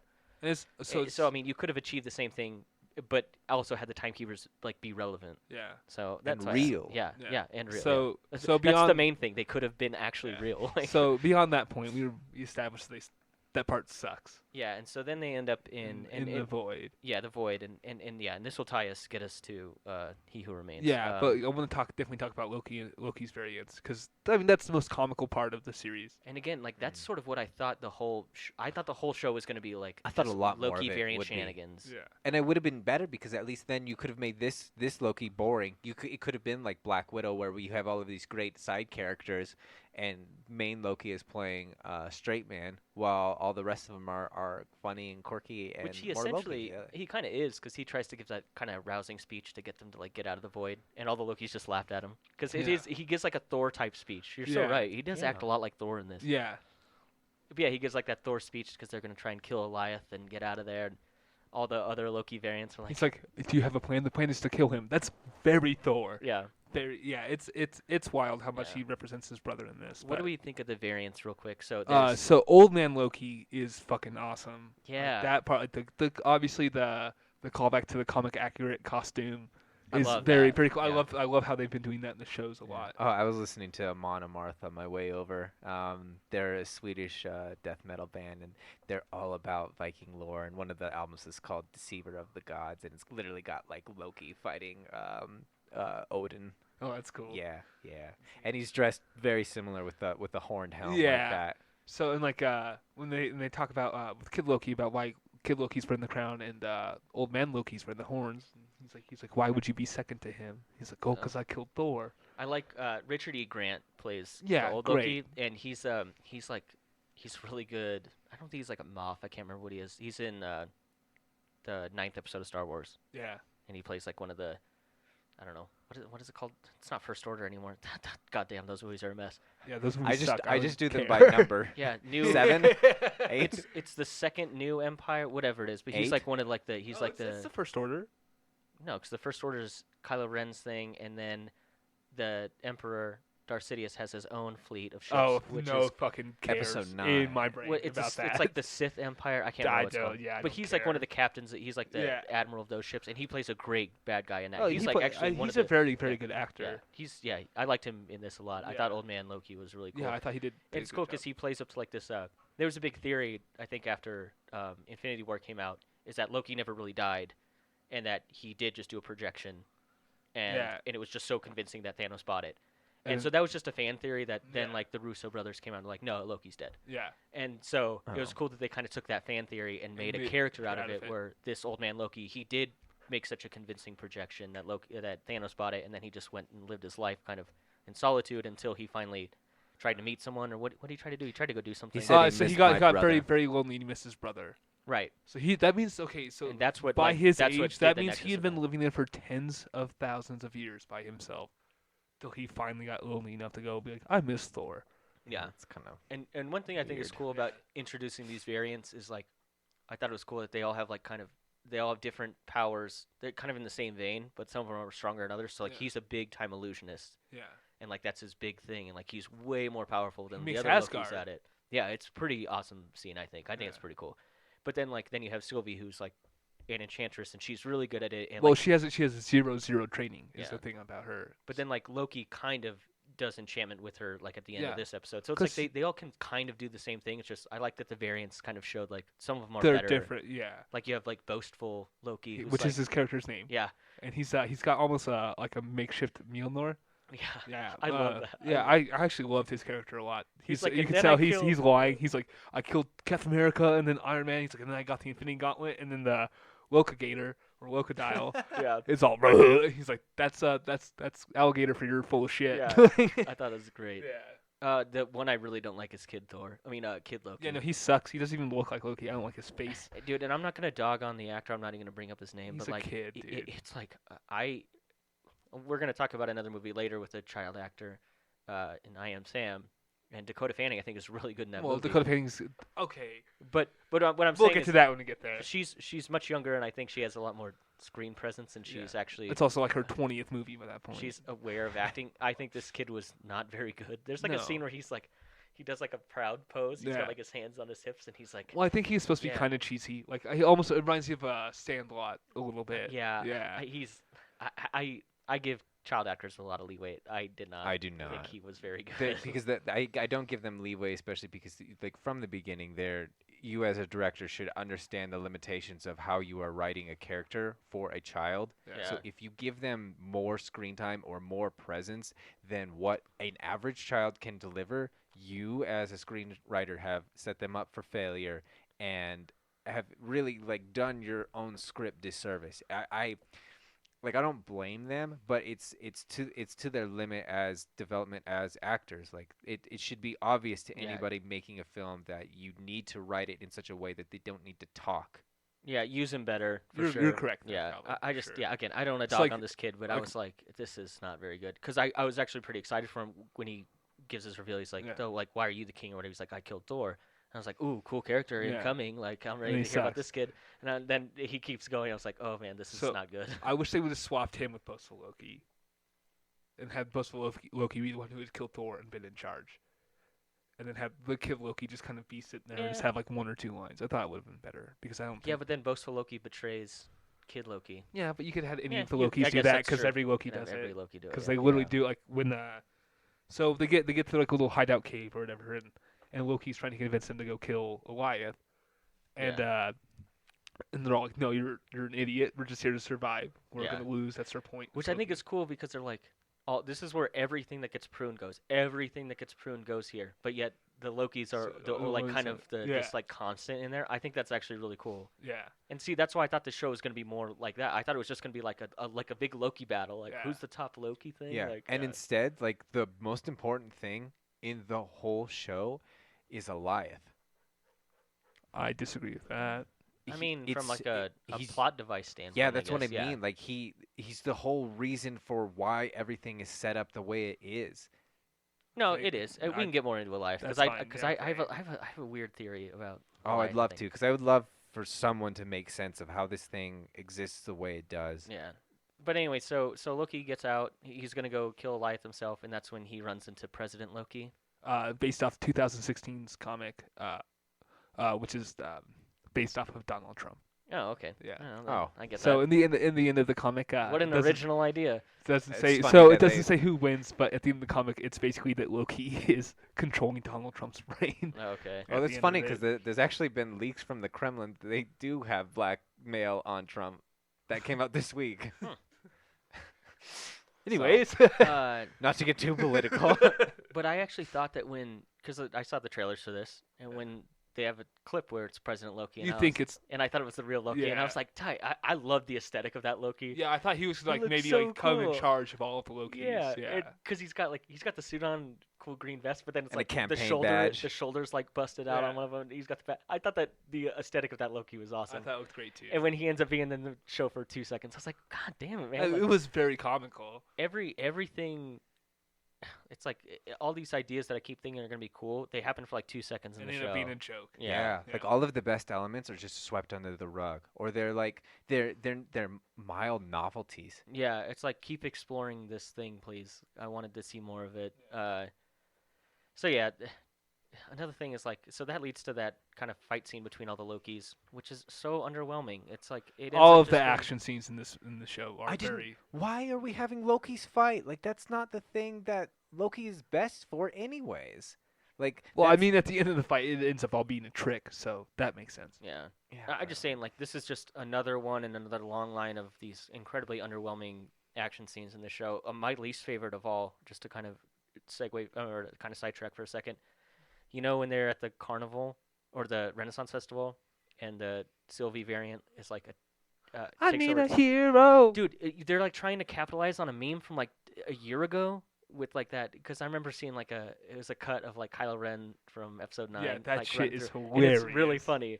Playing, it's all these cuts. It's all like him fighting to It's that from song. And everything. Shrek, dude. Yeah, and it's also Yeah, in that. yeah. Like, I mean, this is an incredibly like, and they try to shoehorn it into this because they're like, oh yeah, fellow kids, you'll enjoy this. And it's really bad, and it's like the worst choreographed fight scene I've ever seen in my It life. reminds me of the meme of the Crazy Eyes from Mr. Deeds, like with the skateboard, like, "Hey kids, you want some drugs?" Exactly. Like, yeah, exactly. That's like, yeah, fellow kids. It's terrible. Like that scene is choreographed awful. Like it's because it's C-20 doing the fighting, Yeah, and she keeps like somehow surprising all the other like kind of hunters that she's there with. yeah. Like she hits them all in the back. Like she's already knocked down like 3 guys, and she gets to the last one, and the guy's like surprised. It's terrible. Makes no and sense. It is the We've pointed out the whole one versus many choreography fight scenes. that might be the worst one. Yeah, 'cause it's like, so bad. And like one thing I have a problem with is if you're watching an action scene and you can just see the choreography, like you can see a dude just like waiting in the background for his turn. yeah. It's fucking. But I don't dumb. even. Get It's like amped. it's Yeah. like they're waiting in the background, but they don't even realize there's a fight going on. No, Like, it's bad, dude. It's like at least the Black Widow one, I still don't like it, but it's like at least they're like waiting in the background because like they're kind of told to like make her suffer. So it's Yeah, like they're all it waiting for feels- their turn to make her suffer. I It feels guess. more like an execution. Yeah. Like they're watching the execution, and then once she gets tired, because they know they have so much more Yeah. firepower than her, and I that's still the point. I still but- hate it, but it like makes more sense. In this one, it's like they are standing there and they're like, "Wait, what? Like I'm being attacked It's the now?" same It's like, thing, Are you kidding me? Like, I thought it was equally as bad as when they're fighting in front of the timekeepers. yeah. When they're fighting the other TV Yeah, agents. that's- I think it's yeah. terrible. It's all the action yeah. scenes in this are. The only It's- good one I think is when they're on Lamentus, and it's like it's supposed to look like one continuous shot when they're trying to get to the Ark. That one's cool. That was really Yeah. well done. Those ones are always fun for me to think about, like how you script those and how you choreograph those and then how you shoot them. Yeah. Yeah. It is an amazing amount of work that goes into what ends up being at max 2. I doubt it was 2 minutes for that shot, but like to all It's of the like many days of filming to do that. It's got to be right. No. Well, no. Like all of the preparation going into and rehearsing, doing that shot. And for a digital, you can do it multiple times. You don't think but that? for Okay. film, I don't think it like- was actually one continuous shot. no. And yeah, that's also one thing. Yeah. Like what was it? 1917. They wanted it to make it seem like it was one continuous shot, but with CGI, anytime that it moves away from those characters, it doesn't need to be. That movie a is really continuous good shot. though, and they actually do like there are shots that are like 10 minutes long. I mean, yeah, they do have cuts, but I mean, after so long, but there are shots that are really long, one continuous shot. The whole movie's supposed to look like one continuous shot, and it's clearly not. But it's like that movie like executes it, I think, better than anything I've ever seen. The other one is like Birdman. Birdman's like, Michael Keaton. yeah, That's good. That's Oh, supposed to I be- haven't seen that. that's supposed to be one continuous shot. That's anything Michael Keaton. yeah. Man, That I'm movie a is- fan of. that movie is excellent. I think Yeah. probably 1917 and Birdman are like. I mean, I have his face tattooed on my shin. yeah, you do. Yeah, and it's actually like Alfred Hitchcock tried to do it in with rope, with film, which Wow, is that sounds like a nightmare. it is a nightmare because you have to time for how much film footage you have is Yeah. how long you have to shoot. You have to script where your cuts are gonna be based on the amount of action. You have to know how long it's gonna take Right. before you even turn the camera on. Oh, that sounds brutal. Yeah. Okay. Hold on, one more fight scene I want to talk to. All right. So you know when they're on this is the Lamentus, just this is before they get to the Ark. They're on the train. They get asked for their boarding passes, and then Yeah. it's like a little fight, and Loki loses. He gets thrown out a window of a train, and it's like this guy was supposed to like literally like I mean in the timeline of the show, it's like it feels like either days ago or maybe hours ago. He This guy points it out was that l- he has no yeah. idea how long it's been. Well, okay, I guess, Yeah. but to a viewer, I mean it's hours ago. This guy was nearly taking over the planet Earth. Yeah. At most days. And now that's he's it. like, and now he got tossed out of a train by just like regular A dude. scrub. I was like, Yeah. what is going on? And It's like, I think the excuse they use, so well, he's drunk. I don't give a shit, dude. Oh. Wasted god power is still 1,000,000 times better than normal human power. Like you're telling me Loki catches Hawkeye's arrow out of the air, and he's like he's still like skilled enough in combat. Like and he has all these senses. He's still a god. He gets tossed out of a train by like 2 goons. Are you joking me? Like I was like, there's so many. I would almost prefer this. Take all the action scenes out of That's this me movie. and you talked about this a little bit earlier, Yeah. and I agree with that completely. You don't have to Yeah. not necessarily the action scenes, but the fight scenes. Yeah. Yeah, I Like, thought you that can was still going have to like be an action illusion. and Yeah. explosions and things like that going on. Yeah. But the fighting, like the hand-to-hand combat, guess it's there's a not better even way, yeah. Loki's thing to Yeah. begin with. Mm-hmm. If And to have you're- so much of it in this film is just not. If you're not going to execute them well, don't Don't put do them in. them. Yeah, and They're so bad. And like WandaVision didn't do it. no. And they didn't need to do it. And like I don't think they needed to do it in the show. Yeah, It's that not show's Loki. pretty tame until the end. Yeah, Yeah. but which gets very Skybeam Marvel ending type thing. But yeah, like I kept that whole train scene. I kept waiting for something to happen, something Loki-esque. He's it singing doesn't. goofy, and then he's fighting, and like clearly he's stronger than all of them. And I thought when he got thrown out the window, I was like, okay, clearly he can't get thrown off the train because that's dumb. He's not gonna make it in time. Like, Yeah. and he's so powerful that he probably just projected an illusion. And then to see him get tossed out, it was like I can't even suspend my disbelief. Because it's not even in line with your own character. Yeah, So it's it's taking away from the suspension of disbelief that you've already established for this character, and then throwing that out the window and making you use something else that goes against your suspension of disbelief that you've already established. It makes no sense, Yeah, dude. Like what I think you do instead is they get to the city, they get to the Ark just normal, like no one gets thrown off a train, and then just have like sirens go off, like boarding now, like emergency boarding or something, and then the action starts where they do that continuous take. Which you I don't need thought that that fight scene. part was like, great, yeah. that's what I'm saying. Like you could take out that fight scene, and the whole like episode still plays out the same without this really dumb thing. Yeah. And to sidetrack even further, you're saying that this whole stuff doesn't even seem like Loki stuff. Seems the- like Thor stuff. The most Loki thing that happens in that episode, Lamentus, is when him and Sylvie they go up on like kind of that like little shack farmhouse thing. There's that Yeah. lady in it, and Sylvie busts down the door and gets shot. Yeah. And then Loki like does the illusion like he's that lady's That part is fucking husband. funny. And, yeah. and that's like the most Loki thing that happens Yeah. in this whole show. Yeah. Like, Yeah. and it's just like a little throwaway scene. I actually think it's really good. Is that the Yeah, I thought only it's good time- too, And I yeah. think that's the only time he shapeshifted. Yeah, I think so. Which is just so sad. Well, because he can't do it in the TVA because Yeah, the but there's restriction plenty his of more powers. opportunities I everywhere totally agree. else. But yeah, he does one Loki thing the entire show, and it's a total throwaway scene. Yeah. Like, Yeah, it's completely it's funny, but it's inconsequential. Yeah. And it's more like contrived humor than it is like good humor. Mhm. It's Yeah. not even well timed. All right. But so Eliath, they're That's gonna what I was fight gonna say, yeah. Eliath now. Okay, which is also like so another thing. It's very like this is just so like it reminds me so much of Chris Hemsworth's Thor. It's like I've got no plans of how to fight this giant cloud monster, but I'm just gonna do it. Yeah. But it makes that's not Loki, man.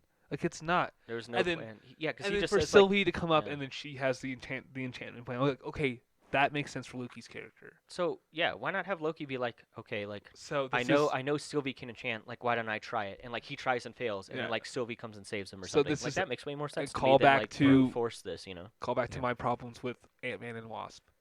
Same thing, Exactly. dude. They're almost I wrote- dumbing down Tom Hiddleston's character I wrote the same thing. Yeah. to make Sylvie like seem better and smarter, and like they point out a lot in the show, like she's your superior or whatever. Yeah. That's like that fine, superior but Loki, make yeah. her better. Don't make him worse. You don't have to do that. You don't have to make him a different character who doesn't think things out and use an intellect, which is like almost his whole point as a character. And just to throw that out the window because he needs to do this Yeah, 'cause for he's- whatever reason. He's not a brute force guy. Like, He's not. No. Like that's not his character at all. Yeah. So yeah, it is weird. Like yeah, he should have had some scheme that goes awry, and then Sylvie and Mobius show Yeah, up and save him. not or just I'm just something. gonna go there and try and kill him. Yeah, I hate his explanation. He's like, if it lives, it can die. It's like, oh my god, what a dumb line. You said it's an organic being. You said it's a shark. Blah blah blah. So that means it can die. It's like Yeah. that was like I did wanna bring the this up. dumbest whole point.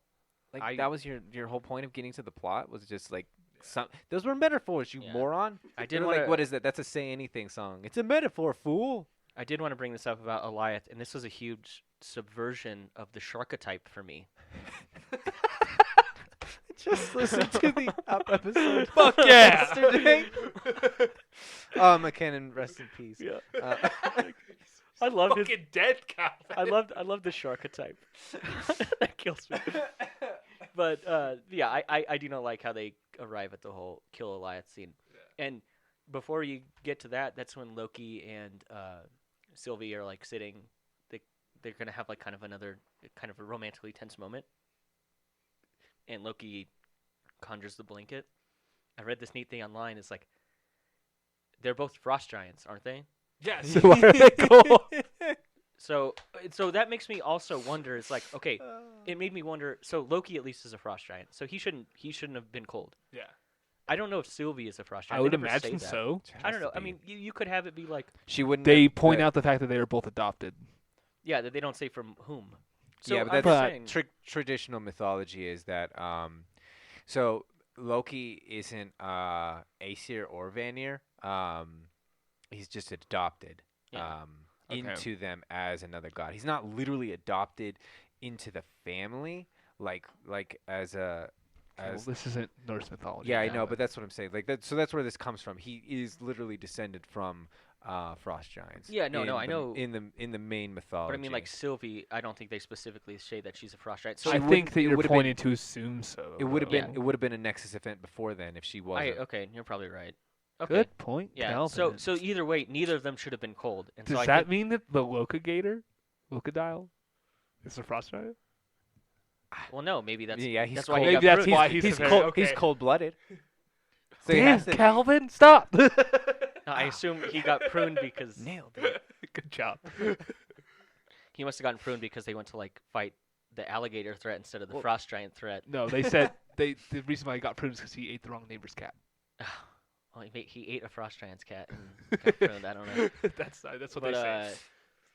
yeah, so if you, I'm just saying that's a fun little tidbit. I don't even know if they meant that when they designed the scene and Yeah. wrote it out. But it is interesting because if they're both frost giants, they shouldn't have been cold.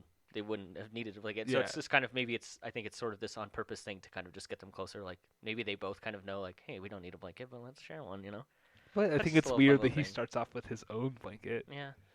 Also, that same scene, she's like, "Oh man, like maybe you could conjure me a new outfit," and it's like, haven't you been on the run for like a long? Like you're an adult, like You've been on the run for a had long new time. clothes. You couldn't like Loki wears. He doesn't wear his costume once this whole show. You Yeah. couldn't have put on like she can travel to any time Yeah, and do anything. She can go anytime. She can't just take clothes. Like I just mean, thought she it would was. have had to because she's an adult now. I just thought it was Yeah, weird. it that is she was like, weird. Yeah. maybe you could conjure me a new costume, and I was like, couldn't you just fucking gotten one? Yeah, Like, maybe you can get me ones that I can remove my breastplate so I can Yeah, breastfeed easier. exactly. Yeah, I thought that was a weird line. It is weird. That made no sense just in the context of the story in general. Like, this Yeah. person can travel to any time and any place. And Why so- would you need Loki to So- conjure you a costume? So in my brain, there's always ways to bounce around this. Like, well, maybe she's always changed clothes. Now she's been wearing these for a couple of days. Now she wants a new one. Yeah, Like, maybe she just wants a But vest with that's- some really nice pockets. Yeah, maybe she just wants a vest. that's- Yeah. yeah. But either way, you're right. It's dumb. It doesn't make any sense. You don't need to put it in the freaking show. Yeah. So they go fight Goliath. That's when Old Man Loki shows up and he conjures like the big Asgard. Asgard illusion, which is awesome. That part's sweet. So here's my I don't know. If it's- Glorious purpose, which is the point. He is Yeah. realizing he's a stepping stone, but now it's for himself, and that's a big, big moment. So I thought that That's very Jungian. Yeah. I thought so. When Goliath goes through, and they state this before, they're like, Goliath destroys all matter, destroys everything. Goliath goes through, kills Old Man Loki, and his helmet falls to the ground. Yep. So that to me, I thought that they were gonna like maybe tie something in to be like maybe there's something about like Lokis themselves or like armor or I thought it was more gonna be like something about Lokis themselves, like something about them you can't completely destroy a Loki Yeah. because his helmet's still there, and Goliath is supposed to be able to consume everything. And I thought that I was like, I oh think man, it's just I was like, oh man, the next episode's gonna have a thing where like Goliath tries to kill Loki and he can't because like you can't fully eliminate a Loki or something like that.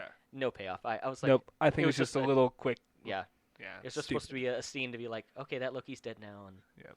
all that's left is his helmet. I thought it would have been cooler if they had I agree with you. like That just was- take was that sweet. take that out Yeah. or elaborate on it more. Yeah. Like, I'd just get rid of yeah. the helmet.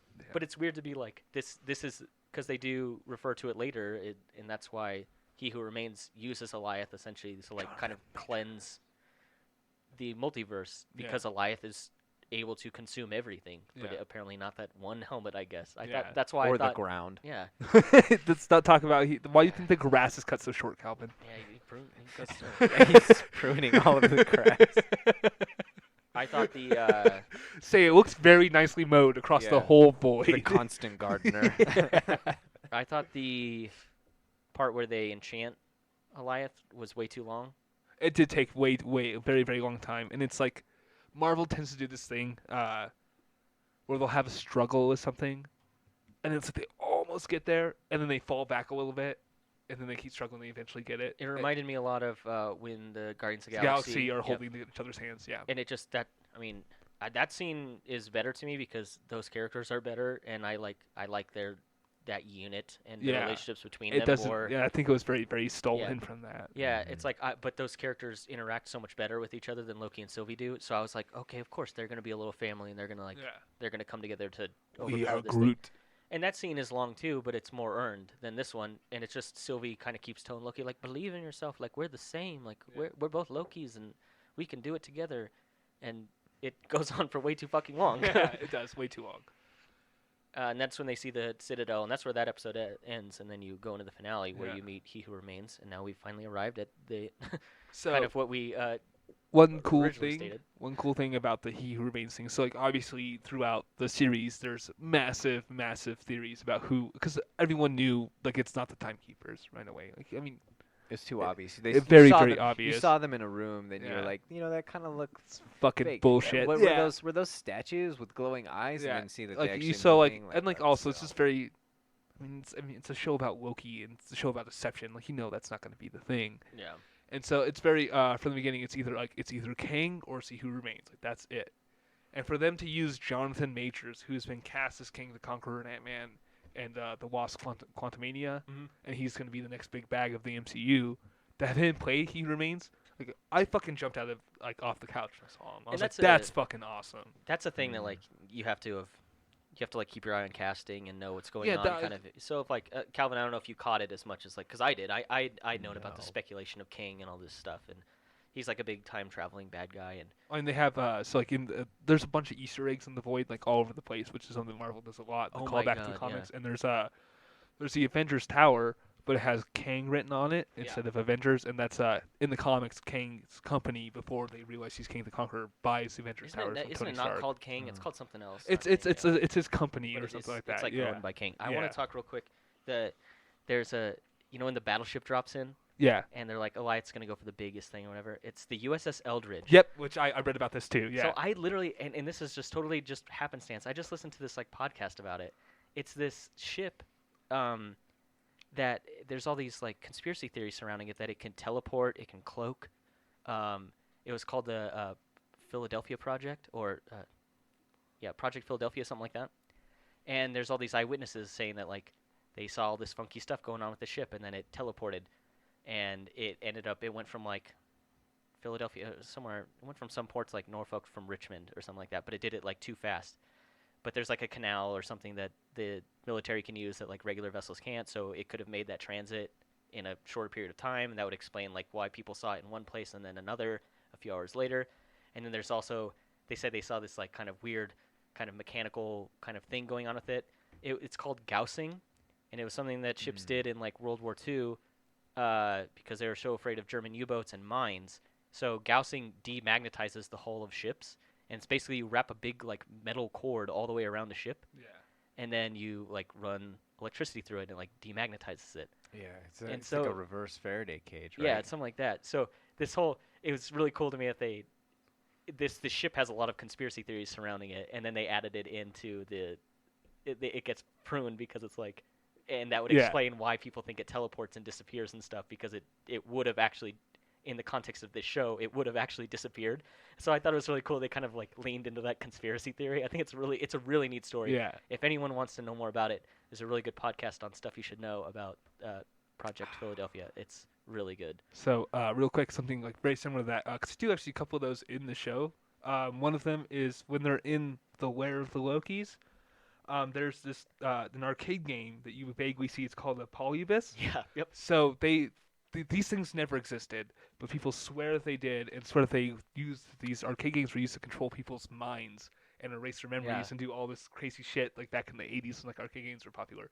So I think it's really neat. They obviously do the DB Cooper thing early in the show. Right. And I think it's really cool. They just That was a little. all That these- one was a little too contrived. I was hoping that very, very when he was like, "Oh my God, you On were the head. JB Cooper," Yeah. like, oh, you kind of like ruined. I mean, it was over the top in the first place, Yeah. but then to like point it out, even like, in case all the 12-year-olds don't Yeah. know who DB Cooper is. Yeah, right.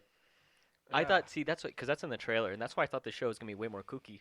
Yeah. Because that's in the trailer, and I was like, oh yeah, like give me more of that. I want to see like weird things explained Yeah, through like I time mean, travel and stuff Play like that. That's what I up was the hoping, time yeah. travel and all of the multiverse stuff, and make it like a weird function. Like make it surreal. Yeah, Yeah. that's what you're This saying. is Is very like physical. is time travel is not really the purpose of this show, and I think it should have been. It should have been really wacky adventures with some like kind of plot thread that That's what ties they it all together. advertised it as for sure. Yeah, but it wasn't enough wacky stuff for me. Yeah, it's not even, and it's not anything good. It's not a good romance. It's not a good buddy movie or a buddy The buddy comedy thing is good. It's okay. Like there are better ones, and it's just moments. Because things are better doesn't mean Well, it's because not you good. get like two Yeah, but that, episodes. You for get like 6 episodes being like kind of mediocre buddy stuff is like and I think when you're dealing with time travel, and that's the best part. yeah, I feel like you missed the point then. yeah, and the buddy stuff I think that works the most is Loki and Mobius. Yeah, and absolutely, they yeah. take like the last 3 episodes are like not Loki and Mobius at all. So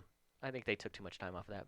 But Eliath, no, just kidding. We're at a I He thought Who we were Remains, at yeah. He Remains. So going into his castle or whatever the fuck it is. It's called they call it the Citadel or something like That's that. fine. I don't The care what it's Citadel called. at the end of time. Yeah. So they get there and like the first thing that fucking pops up is Miss Minutes, and like there was this part in my brain where I thought it was gonna be Miss Minutes as the big bad, and Oh I my- would have thrown my fucking remote at the TV. I thought the dude. same thing. So because like man. that had been Yeah. something that I had thought about like a few episodes before this, and I was like, When she was stalling for time. which I would have been so fucking upset, and that's something that Marvel has done in the past is something like similar like that, and like. I'm like I would have been very like I would have not liked the show. I would have hated everything about it if that was the case. So Yeah. I'm very happy that that wasn't because as Honestly, soon as she popped up, I was like, this motherfucker. Like yeah. Yeah, I it's- honestly wouldn't have been surprised if that was the case. it I wouldn't was like, surprise you- me either, but I I would was have been like, very you're mad. kidding me. It's Yeah. a holographic, like, 1920s coin. Like, what is this? Cuphead? Like, Yeah. Yeah. that's the bad guy. And I was I like, was very thankful when it was because Yeah, the same thing went through my head. I was like, oh god, no. Yeah, Oh it would have ruined the God. whole show. Like, yeah. like I know that you don't think it's that great or whatever, but like, yeah, I don't think it would ruin it for me. It would have just been like, wow, and we ended on a low note. So then they realize they meet He Who Remains and everything, and you say you really like him. Why do you really like him? Jonathan Majors. No, I I- mean like the character. I mean you can love the actor. That's fine. Why do you like well, the I think- character? I think he does a great job as a character. Just because he's quirky and he's weird, and he seems very like almost all powerful, and then all of a sudden he's just like, I'm tired. I'm tired of doing this, and I think it's very humanizes him a little bit in this aspect of like he is all powerful, and it's just weird to me, and I enjoy it. I agree with you at the end where he's like, okay, I really like the part where he's like, and now we've passed the threshold. Yeah. And like he doesn't know what's gonna happen anymore. And I Yeah. thought that was a cool scene, but it's preceded by him like climbing on the desk and acting like a buffoon. Yeah, And so he's like Loki. yeah. So I didn't really. I don't think there's a lot of consistency with this character in the short amount of time you see him. I think was I think that's what I like about it. Yeah, okay, I wish yeah. I wish he had said like he lived a million lifetimes. I wish he was a boring bureaucrat that See, knew everything that was about to happen, and then the moment they pass the threshold, suddenly he's just enamored by things happening that he's never experienced, doesn't know, and that kind of like it would be like a childlike wonder almost. So I think that he was like broken by the fact that he lived so long and like everything had gone to plan and all this shit, and like he had been over it, and like that's why he was acting weird. But I think he I would've think been he had even- turned into this strange character, because based off what he says his variants are like, he's not like that. But it's weird that he like, so he already knows everything that's gonna happen. So like, why would you be so weird? Like why? So he knows Yeah. he's gonna climb on the table and be Yeah, I weird. think Like why he would you knows do he's that? gonna It's just act weird. funny, Like yeah. I don't know. I think he would just be boring. Yeah. Like I think he would have actually like had everything scripted too to like oh she's about to do this and I'm literally reaching before she attacks but I'm about to teleport over there and pick something up and because it's all going to happen like that type of like determinism would have I think been more interesting because he's so bored of everything. I think like He would have moved past lunacy at that point you know- and been just this is just what things are. You know the architect from The Matrix Reloaded. Yeah. I think I'm not saying I want him to be like that because that character is like. I think that's why they made him. But like but that's the thing. The thing is like he is that character is actually like a program that Yeah. just has experienced the same iteration over and over again. So it is going to act like a program. I'm not saying I want him to act like that, but what I'm saying is like that scene would have really fucking sucked if like the architect is like, ooh gooba gooba, like I'm crazy, like, and that scene would have been terrible. And Yeah, I I understand. don't think it would have worked in The I Matrix. I understand these are different movies, but I Yeah. also don't think it works in this either. Cause it's I like, think it works great in this. I think if you would have made him serious, I think it would have been boring as fuck. I'm not saying make him serious, but I don't know. Yeah, I thought him climbing on the desk really caught me off guard. I was like, what is going on here? I think it would have been great because it really would have driven. It would have been continuous, in tone with all of the themes used in the TVA, with all of Right. that bureaucracy. I think that's why it works. The fact that he's not like that. So but why it would sh- he? But Why it would he should. Why would he yeah. create the TVA Yeah. when it's all so boring to him in the first place? Yeah, why would there be an entity that is Because it's a supposed sacrifice to, that he has to do to keep the timelines from being but unraveled. it's an entity designed to carry out his will, yet it operates completely contrary to him. Like I just think I don't think it's it's just because it's his personality doesn't necessarily fit the way they run things. I mean, still working towards his purpose of what he wants to do. I get what you're saying. Yeah. I thought he was a little too kooky It's for fine. me. You guys don't like the quirkiness. Which is That's crazy okay. because I keep saying this show could be more kooky, but Yeah. just for his character, it's just like I think you barely even get introduced to this character, and he goes through this like kind of wild range of like emotions and Yeah, I think it's because he's been sitting by himself in this Citadel Castle thing for fucking millions of years. He's lost his mind. Oh, Yeah, and okay. I do have a fun bit of biblical imagery I'd love to bring into here. If you'll notice when they first meet him, he's eating an apple, and he presents them with a choice, Dun, dun, dun. oh my just god, like Adam and Eve, Yeah. wow. and he's the serpent. And it's in line with all of the other religiosity that the other characters. in Yeah, and then TVA Eve bites the apple by stabbing him. Yeah, exactly. Okay, I like That makes sense. Nice job, Calvin. Oh, was it? Yeah, I mean, it looks like you two picked up on that, like, Yeah. or I just did after you explained it. okay, you look like you look like you were like No, you're it's "Duh, just, like Calvin." as soon as you mentioned it, like it made sense to me. Yeah. Yeah. I was trying to figure. I thought like, oh, the apple, forbidden fruit. Like, is that what this is? But it's literally the allegory, Yeah. which I thought was Yeah, I did not pick up on that at all. What do you so- guys think of better. the? It's like total rip off of like Man of Steel. You know how like he's in the ship, like his the ship that gets sent to Earth or whatever, and it has like kind of that metal sort of like morphing metal that like kind of tells the Oh, story he has of what's the going thing on. whenever. And then this He Who Remains does like literally the same thing, explaining that like he's this scientist from. I think it's just an easy thing to do. It just like, oh my god, like okay, make it like a different looking thing. Make it like little shards of I glass. did like that make his- up your character. It his just, it Tim really- Hat Yeah, thing make did it look come out of the, cool. yeah, make It- it come out of the desk. yeah, like it's why like- does it have to be attached on his? It's like on his it's literally arm? the same like kind of metal sculpture storytelling that was in Man of Steel Yeah, 10 years ago. which Like, that movie is awesome. I do like Man of Steel. Yeah. People complain that it's too much action at the end or it's too Don't blowy give up. a shit. I don't care. It's fucking the needs- Superman movie. Superman needs to be like that's the thing. It's like if Yeah. you're gonna make someone that's complete like abject moral good, it Yeah. needs incredible. So that's amounts one of thing. It's like abject- the other Superman movies, like he doesn't destroy any buildings or anything. I was like, well, how the fuck does that happen? Buildings, Yeah. buildings are paper to him. Yeah. Like go through them. Yeah. Absolutely go through and blow Yeah. up all of them. It didn't bother me. And the at dude who plays Zod is just a sweet job. Oh, dude. Yeah. all. But anyways, Wow, yeah. back on the Loki. So yeah, so I don't know. I think it's that whole. I think that episode is pretty boring because it's just like, okay, guys, get ready for all the exposition to explain the last 5 episodes you watched. I think it like goes really slow. So like, I mean, I agree that it goes slow. But it's my favorite episode of the show. I think it's because you get all the payoffs. So That's you end and up that's why, liking and it, like but- I also like I'm like huge into like I've been researching like what movies are coming out next and like why things are gonna happen, and this literally is like the basis of 3 of the next Marvel movies coming out is because of what happens in this I do last like episode. I do like all that kind of the repercussions that are going to come from this. Yeah. I think it's going to make because this is obviously Yeah. it's very clearly leading into the next Spider-Man movie, the Doctor Strange movie, and the next Ant-Man and Wasp movie. and Spider-Man. They're That's- I making said that's another. first what I said. They're So making whoops. another Ant-Man.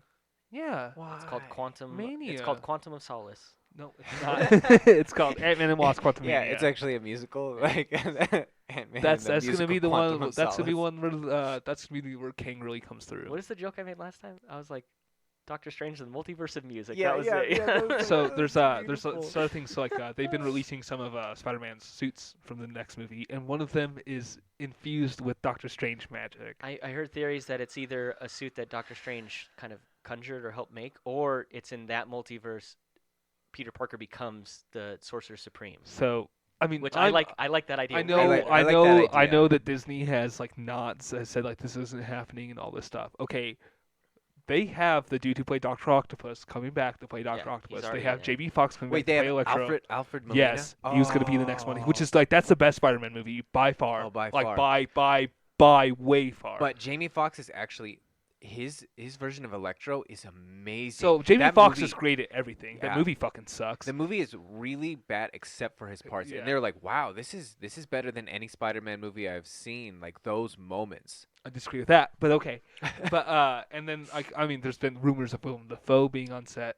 There's been rumors, Oh. obviously, of Tobey Maguire and Andrew Garfield being on set, and Emma Stone, and I think this show is gonna make all these new movies coming out way better. yeah, So I think that's the whole point of the show. I think you're gonna get a lot of people who didn't get Disney Plus and they're gonna still watch these movies, and I don't think they'll be as enriching for them. Yeah. But I think that watching this I show, mean, Kevin Feige has clearly yeah. stated he's like, you need to watch the shows to get what's going Yeah. on in the MCU. while I'm not in love with this show, I do think it's set up a lot of really cool stuff that I'm Yeah. gonna be like. I feel like a lot of the stuff that you got like this sort of Dark Avengers thing that's probably gonna happen with like Florence Pugh's character from Black Widow, and Yep. then you have American Agent, and like I think they're setting up a lot of cool stuff that you need to like. It's gonna pay off these movies that come out a lot Yeah. more if you watch the shows. That's why I continue to watch the shows because I want the payoff in the movie. So real quick, I read this thing about Black Widow's extra credit scene, which is Florence Pugh meeting up with Veep Lady, and Julia Louis-Dreyfus. Yeah. says like, so what's the extra credit scene about or whatever? It's all like, oh, it's to watch Disney Plus. Right. That's the extra credit scene. That's awesome. I like that. Which it is, because that will be Florence Pugh's next appearance in the Yeah. MCU. So Will be in the cynical. Hawkeye show. So So I do like the explanation of like Kang stopped the not Kang because so this He Who Remains he says that he's been called many things like whatever this and Yeah. that, and he's like I've been called a Conqueror, yeah. which is Kang the Conqueror, you know. Yeah. So this one that we're meeting is not Kang the Conqueror. At least the way I interpret it is this is not King the Conqueror. No, it's not. Yeah, It's He one Who of his- Remains. It's a different Yeah, character. one of his variants is King the Conqueror, Yeah. and what ends up happening, it's like they get this choice to either like Loki and Sylvie get this choice to take over the TVA and continue what they're doing, keep pruning the timelines, or which takes forever. or they that's it, dude. That's what I'm saying. This is like Yeah. boring exposition and it's too long. And then And they just sit there like the whole time, like tense. Like, Yeah. we've got our swords drawn. But we'll listen. it's not a very good scene. That's not that. This is this is. You said you didn't like Lamentus. I didn't like this episode at all. No. It's not. Episode 4 was the best one for It's me like- because It's that's like, yeah. my least favorite. yeah, but that had so many more like It's 2 or 3 talking minutes points. of it's 2 or 3 minutes of payoff in this last episode, and you could cut most of this episode out. yeah. I think. It could have been. They It can could move have it a been. lot quicker. It could have been the end credit scene to season 5. Yeah. Honestly, that's all we needed. So what do you think? So Loki and Sylvie end up getting in a fight because they want different things. Because Loki's like, well, I'm not sure if we're gonna unleash something worse if we kill him, and Sylvie's like, I don't care, I'm gonna kill him. And I think that's kind of like these characters have like a real switch. I think, where it's like, maybe not a switch, but like. but the way Sylvie, you perceive Sylvie is Yeah. the way that Loki is acting in this yeah, scene. Sylvie acts more like Loki than Loki does in this. Yeah. And then they have like. Which I kind mean, of- she is Loki. Yeah, but I'm Yeah. saying like, but she hasn't really acted like a Loki this Yeah, whole so time. it's- She doesn't she's even been want to be very called different, Loki this yeah. whole time. Like, so I think I think at the end of the 5th episode, she keeps saying like, you can do this magic on Eliath because we're the same. Like she says that to Loki. She's like, I know you can do it because we're the same. And then this episode kind of ends where they have that weird kiss, which I just think it's not even because I think they're the same character. I just think that the romance in general is like not built up well enough, and then it's just so Mhm. odd that I don't buy it. But then she kind of like spins him around during the kiss, and she's like, we're not the same, and pushes him through the door. And so it's like, well, didn't you just have a whole speech about like, didn't you just beat Eliath for like 4 She minutes? says, "But I'm not you." Yeah. It's a different. Like so, it's different. Like the powers are the same, but their drive isn't the same. I thought the line So like meant we're she the has same, her like- character. Her character hasn't developed the way that Tom Hiddleston's character has. I don't think the line meant like we're the same, as in our power levels are equal and we can enchant the same. I thought it meant we're the same, as in like we understand each other, and that's why I believe in you. I Oh, thought see, that- I thought I interpret it more as the former. Like we have the same abilities. Yeah, that's why. and the that's same why I thought it as well, capacity, or too. like Like we're you have, vessels you for were the able power. to do what I'm able to do. I guess I'm just able to comprehend more emotional depth than you guys are. I guess, or maybe you're just looking too deep into it, buddy. Yeah, sounds like you didn't suspend your disbelief Yeah, hard that's enough. it. But yeah, so So yeah, so then Sylvie kills him, and now we have these like huge branching timelines, and Which Loki is ended up where he is pushed through.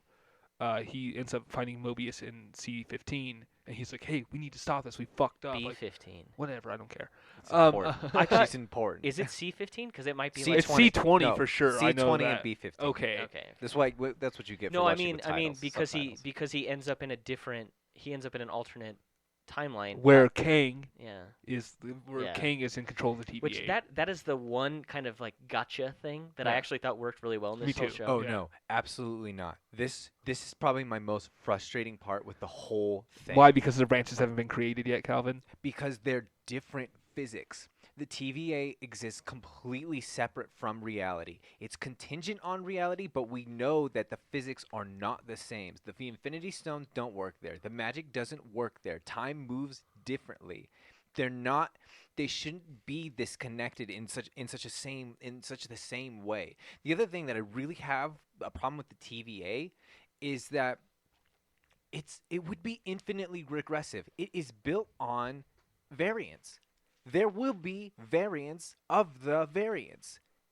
There needs to be a TVA for the TVA. It's infinitely regressive. It's turtles all the way down. There can't just be one of them. So there'd be one for every single other one. Yep, exactly. Yeah. They're Like all almost a Mobius strip of TVA agencies. that's not quite what the way it Just works. kidding, dude, yeah.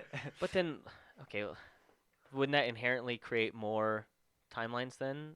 And so those are just everything's just being pruned constantly. Then okay, that's a wild. That's why it is so. Okay. It's I don't really want to get into it That's anymore why time because travel there's- is hard to work with. it's Yeah. it's an Yeah. amazing amount of every plot hole you fix with time travel creates opens- a million more. Yeah, Yeah. it's there's a million more branches from every single one, Right. and that's why it's so difficult to deal with, and you have to have your science of time travel specific to what you want to do. You can't use most of them. You can't use determinism, and you can't use multiverse theory all at the same time. Which So- is what's so frustrating because don't they say in Endgame like they're like time travel doesn't really matter. Okay. All the rules you think about don't really apply here. Okay, And so one it's like thing- so they've already established kind of time travel rules in this universe, and then they kind of do away with them in this one. and So they it's do like- away with him in Endgame as well. Yeah, One thing it's- that really bugs me about that movie is Steve Rogers coming back as an old man.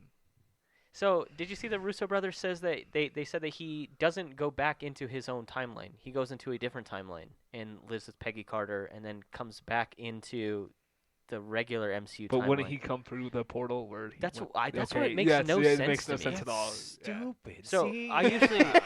I usually like it when Where does he get the fucking shield from? And the It's problem like- is you can our more the more consensus agreed upon interpretation of time is that everything nothing it isn't deterministic.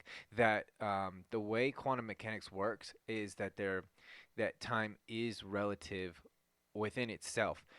And this is a confusing thing to say, but the future is connected to the past in a way because of the way that information is created. They're tied to each other. It's okay to say things like that, but you have determinism where everything follows a strict path, and everything in the future happened because of things in the past, and what happens in the past can, you can move Right, things right. around because like future is in the past and it's looped like that. But that's not really the way time works. We don't think that determinism is the Yeah. major school of thought anymore. I just think like I usually like it when directors come out and they like kind of answer or solve like a fan theory or kind of like a quandary that's going on with their film. But that actually makes so much less sense to me than just Steve Rogers going back in time and just being with Peggy Carter, Yeah. and they just kind of keep the fact that he's Captain Not America. only that, but if a he created secret. another timeline, wouldn't then the TVA show Wouldn't they up? have pruned it? Yeah, Yeah. that's what I'm saying. Yeah, so it actually Da-da-da-da-da-da-da-da. it makes it, that Okay, another thing. So like the TVA picks up Loki after he picks up the Tesseract, right? But they're like, hey, but what the Avengers did is correct. But what the Avengers do after that is go back in time and see Tony's dad and Peggy Carter. Wouldn't that all also be a variant? no, I don't know. Yeah, none of it makes sense, dude. Yeah. Mhm. I think it was all supposed to happen. Like I think no matter what, that Loki was always going to be a variant. But then that wouldn't make sense. Then he wouldn't be a variant.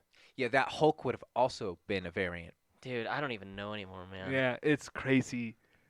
Let's just That's not such think a good about point. it. Yeah, that's such a good point. Like, I'll let some other channel can do the deep dive. It just stupid does. theory I stuff. don't think. I just I want to. don't think Yeah. you can make sense out I of just it. want to review the show and figure out if I like it or not. I don't. Is this helping? This is not a. This is not a deep dive thing for me. It just does it. Is it any good? Is yeah, it no. bad? I just wanted to Like, bring it up. I don't want to get into it, man. Yeah, but that's a really good point because you're right. If that's how it was supposed to be, why is he a variant then? Like, because if that's a part of the secret timeline, why? Yeah, you're totally right. Good lord, that it's kind of like ruining the show for me now. 'Cause That's- then that's he why- shouldn't have been like yeah, it makes no sense. And to me. these are all the types of things that I saw that was going to happen from the beginning, like because this is the problem with like from Endgame. I was like, oh god, it's all going to go downhill from here. It's going to get so much more. What X-Men confusing. did with Days of Future Past, I very honestly, similar. I, thing. I- Obviously, Disney has done it better, but Yeah. yeah, I gave it's- up after Hugh Jackman, and well, Hugh Jackman was the star of that movie. Hugh so- Jackman. I Alright, mean, so- don't just coming up and we're gonna get talked about the fountain. We get some more Hugh Jackman. Oh, the Hugh Jackman that you can handle. So Calvin, I know you have big points you want to make about Eliath, and I think after that, I think we're Well, the Eliath and honestly, I feel like the MCU might have a problem coming up. We keep talking thematically or like about a lot of shows about how when they transition to newer characters, they downplay the old ones. and they keep on doing it. And they keep doing it. I feel like at a certain point, it's gonna be really irritating for fans, and you're gonna get to a certain point where all of these transitions are happening at the same time, and it's gonna bring down the quality of all of their shows. They might still buy into the product, but I think the overall reception will be lower I for that So, reason. I as think like you're gonna maybe get like a B list. maybe And I don't as want to a- describe these actors as B list, but I think if it's just like all of a sudden it's like okay, insert Florence Pugh in place of Black Widow, insert Captain Falcon is what I want to call him, but I know he's Captain America now. Anthony Mackie. Insert Anthony Clarence. Mackie is Captain America, His real name is Clarence. but like it's just like insert here all these replacement characters, and then you're gonna get an Avengers movie that comes out, which is like, and again, I'm not like saying that these characters or the actors are B list or they're not, Well, they're good at doing their the same job. thing with Iron Man and Spider-Man as well. but it's like Mm. it's just gonna all of a sudden be like, yeah, I think you're gonna have like kind of a transition into these guys, and I don't think it's gonna be as well received. I agree So with I you. think I might be like a top 10 MCU fan on Earth, and I completely agree with you, Calvin, and that's a problem. Yeah, and it's not even that they're doing transitions. I have nothing wrong with the transitions. No, It's the fact that they're watering Th- down, down the, the previous main characters. and the Yeah. main essence of them to these stock, like, okay, this is the archetype of Captain America. This is So, the archetype of Black I would Widow. like it if they and then let's replace fill them with characters that are totally different. So like if Tony Stark Yeah. is out now, what makes the most sense to me is new leader of Avengers, Doctor Strange, Oh, I think it's Thor. Fat Thor. No, just it's normal Thor now. I He's guess so. he's He's- extra buff Thor He's now. going actually. off on a space adventure. Yeah, like he's- he's He like, literally comes back and ends up in New Zealand What I mean is, and fights with the mighty Thor, who's Jane Foster, What I- which is gonna be all Yeah. tied into this show. It's gonna be what I mean is, instead of replacing these characters with basically like just kind of a doppelganger, Yeah. saying the same archetype over again, it's like Yeah. replace them with a totally different thing. Like the MCU is not the MCU, just Marvel Comics is a wealth of like these strange characters. Like Yeah. put Squirrel Girl in the I want Anna In the Kendrick to play her Avengers, so fucking bad. like put totally different characters to replace these. Like don't She'd be replace great, dude. don't replace Black Widow with Florence Pugh's version of Black Widow. Like don't replace Iron Man with like Iron Spider-Man. Like, Ironheart is her Yeah. name, and Like- that show comes out in 2 years. oh right, Ironheart is gonna be a thing. That's right. I'm just saying stop. And Iron Wars is also gonna be a thing. Yeah, just stop replacing them with the same thing again. Because then that's where I think you're right. Then this is gonna get boring. 'Cause Well, it's just, that's one thing like I liked about the Falcon becoming Captain America instead of Winter Soldier is that he's like not a super soldier and stuff like that. yeah, like But that can be yeah. good. But it's wasn't done. and very he's well. he's like a different kind of person too. Like he's Yeah. not. He's more snarky and less kind of toe the Yeah. line maybe kind of guy. So I thought what I thought was really cool is like in this, so Tony Stark initially picks Peter Parker to be his predecessor, and then Steve Rogers picks Sam Wilson to be his. And like it's almost like Sam Wilson is very similar to Tony Stark, and Peter Parker is very similar to Steve Rogers. I think they're like kind of like I fucking kind of hate Captain America or Iron Man or whatever, but they're also like really good dudes, and like if someone's gonna take my spot, I want it to be someone like him. You think they're like the same kind of character? Yeah, I think Spider-Man's very relatable to Captain America, and Sam Wilson's very Oh, relatable to I Iron Man. actually think that Spider-Man is more relatable to Iron Man because it's that same snarky. I'm not talking about like the humor. Or anything. I'm talking about like the premise of who they are, like as like why they do things. Like Spider-Man will always do what he believes is right, like regardless of. And that's like Captain America's like main thing. because of Uncle Ben. Yeah, sure. With greatness comes greater greatness. Yeah, his that's line. it. That's it right there. And then after that, Yeah. he gets pruned. You said the wrong fucking line. Yeah. All right. We all see fucking Tobey Maguire snapping his fingers walking down the street. The TVA just shows up and Yeah, just zaps him. that's like, how is that? Like, why is that? Like, clearly, we've moved from the sacred timeline. I would. Oh my God, I would love that. I'm pretty sure that they will do stuff There ha- about that There- in the there Spider-Man has to movie. there has to be a what if episode if they could just go back and clean up all of Like the just things a everyone TVA hated episode from like, where they yeah. it's just the TVA. and they clean up like all of the biggest complaints from old movies. Like Yeah. fucking Edward Norton as a Hulk. Like, ah, let's get rid of this. There is no Eric Bana. Yeah. This guy was always Don Cheadle. What are you talking Yeah. about? Oh my God, that would be an amazing. Who? That'd be an amazing what if episode. Just the TVA being like, oh God, let's get rid of this continuity error. That would be amazing. See, I would watch that because then it'd be like we're self-aware that like this is Very this is Deadpool-esque thing. Yeah, that would be great. Yeah. Oh, but also, by the way, they're apparently the She-Hulk show will have She-Hulk breaking the fourth wall, I had heard that. which she does. She does in the comics, but Yeah, I don't love that. they've already done it with Deadpool. I think that's the only one. They Yeah, should but do it Deadpool with. is outside the MCU. I think it's weird to add. an Not MCU. anymore. As officially of 4 days ago, he made his first appearance in the MCU in a Okay. commercial with Korg. Okay, I don't. That's a commercial. I don't That's care about- I think like Kevin Feige said. It's all right. legit now. Whatever. I get to. Commercial. I yeah, get to have mean, my the own movies head are like, canon, yeah. and commercials fine. don't count. It's fine. All right. What's your? Calvin thinks Goliath is the most important thing in this show. No. It's what he uses. He even says that that's the only way that he keeps the timeline together and all of the other worlds separate. Well, I think that. So I don't disagree with you there. Maybe then Kang figures out and kills Goliath very quickly. Yeah, but that's what we just brush over the fact that Goliath exists and what he's just a Yep. cosmic vacuum cleaner. Like it's more of a like just a goofy cloud. He's like a very like watered down version of Galactus. Yeah, and so that's what I mean. Like it's clearly incredibly important to the entire construction of this show and of this universe. And they will just just like, brush right over it. Yeah. I think I mentioned earlier. It's not really important to the show as much as it's an important plot device. Like it's not an important character. It's not an No. important It's being. not a character. It's just an important thing to explain He Who Remains, like Yeah. how he arrived to where he and is. it needs to be Yep. explained better than what it is. You know. I don't know. I was fine with it. I thought But it was what does fine it too. do? Like what and why is there a It problem consumes all matter except one Loki's helmet. now? How is it controlled? Like is there even a problem?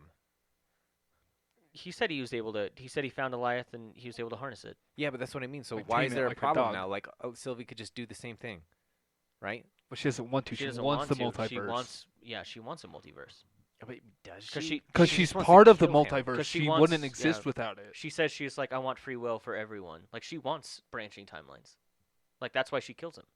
I guess, but she's just like all of it could. I be guess fixed it's in- her whole premise. It's Yeah. her whole But character. So Elias still exists, so like I feel like that's gonna be like how the second season is like fixed. It's just like let's use Elias again. Oh, I think Oh, Goliath will things like- die before the second season is premiered. It's just weird. Like why if he's so easily killed, then why is he so powerful in the first place that he could tame the entire chooses to be multiversal killed. theory? He chooses to be killed.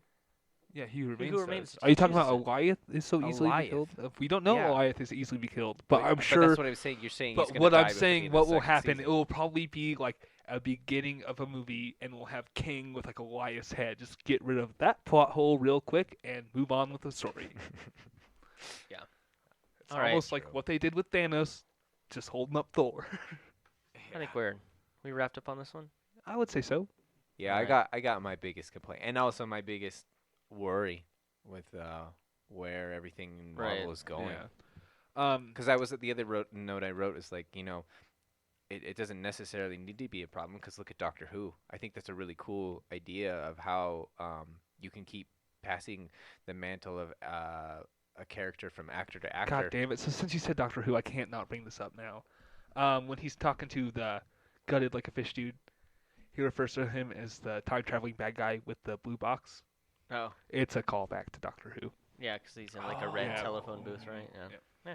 What is that No, thing called? no, it's not. It's Tortoise the or whatever? TARDIS. Oh, fuck. Yeah, it's literally just I just really like, hey, kind of like Doctor Who the show is. Yeah, I that's- literally thought it that's was a good one. tortoise. Don't worry, we can cut that. It's fine. I've Leave it never- on, dude. I've never watched that show. I have Me really no either. interest in Yeah. watching it. It's, Yeah, same. It's Zero British. interest in Yeah, it at all. Yeah, it's like the MCU for British teens, like 20, I 20 keep years thinking ago. every time I see like something about it, I just keep thinking like time traveling Sherlock Holmes is what it looks like. to That's me. all it seems like to me too, Yeah. and I Yeah. have zero interest in But it. it- I don't but- think Sherlock Holmes is very interesting. I don't think so. it's like Sherlock Holmes because each doctor is a different character. That's what I'm saying. Like, I don't they're know enough. Yeah. completely Don't they like different. fuck each other? I Like one of them's a girl and one of them's a boy. Like that's another thing. Like I saw like there's I a don't scene of them like at think least so. interacting. No, think they're. is there a female doctor? I didn't. There's Yeah, know. definitely a yeah. female doctor. Yeah, Okay. I think they have some interaction. I don't know if they. I don't know how serious it gets, but Yeah. they do. but have it was some interaction. another Loki like callback Yeah. scene Okay. by that scene. was kind thing. of fun. But Two little tidbits that instantly made the show better for me because the bar was so low. Yeah, I like that. So yeah, my final thought, even after discussing it more, because sometimes we have these discussions, and I'm And like, their oh, you know opinion what, I changes like a little this a bit. little bit more, and or like a little bit less. And yeah, this stays still middle of the road. I still think it's probably just because my expectation was for it to be more wacky, and I thought I mean, first of all, I thought the Doobie Cooper thing was gonna be like a whole episode, yeah. yeah. and it's nothing. It's throwaway. So And I thought all the variants were going to be a bigger part of this, and they're throwaways. They're barely in it, except for Sylvie. But like all the other variants are barely in this, and I was expecting a much more like I was expecting it to be kind of like Loki tripping through time. Like what's going on? Loki goes to this place. Like Loki goes to Pompeii is one episode, and Loki goes to the construction of the Eiffel Tower and messes it up, or Loki does this, and it's not that.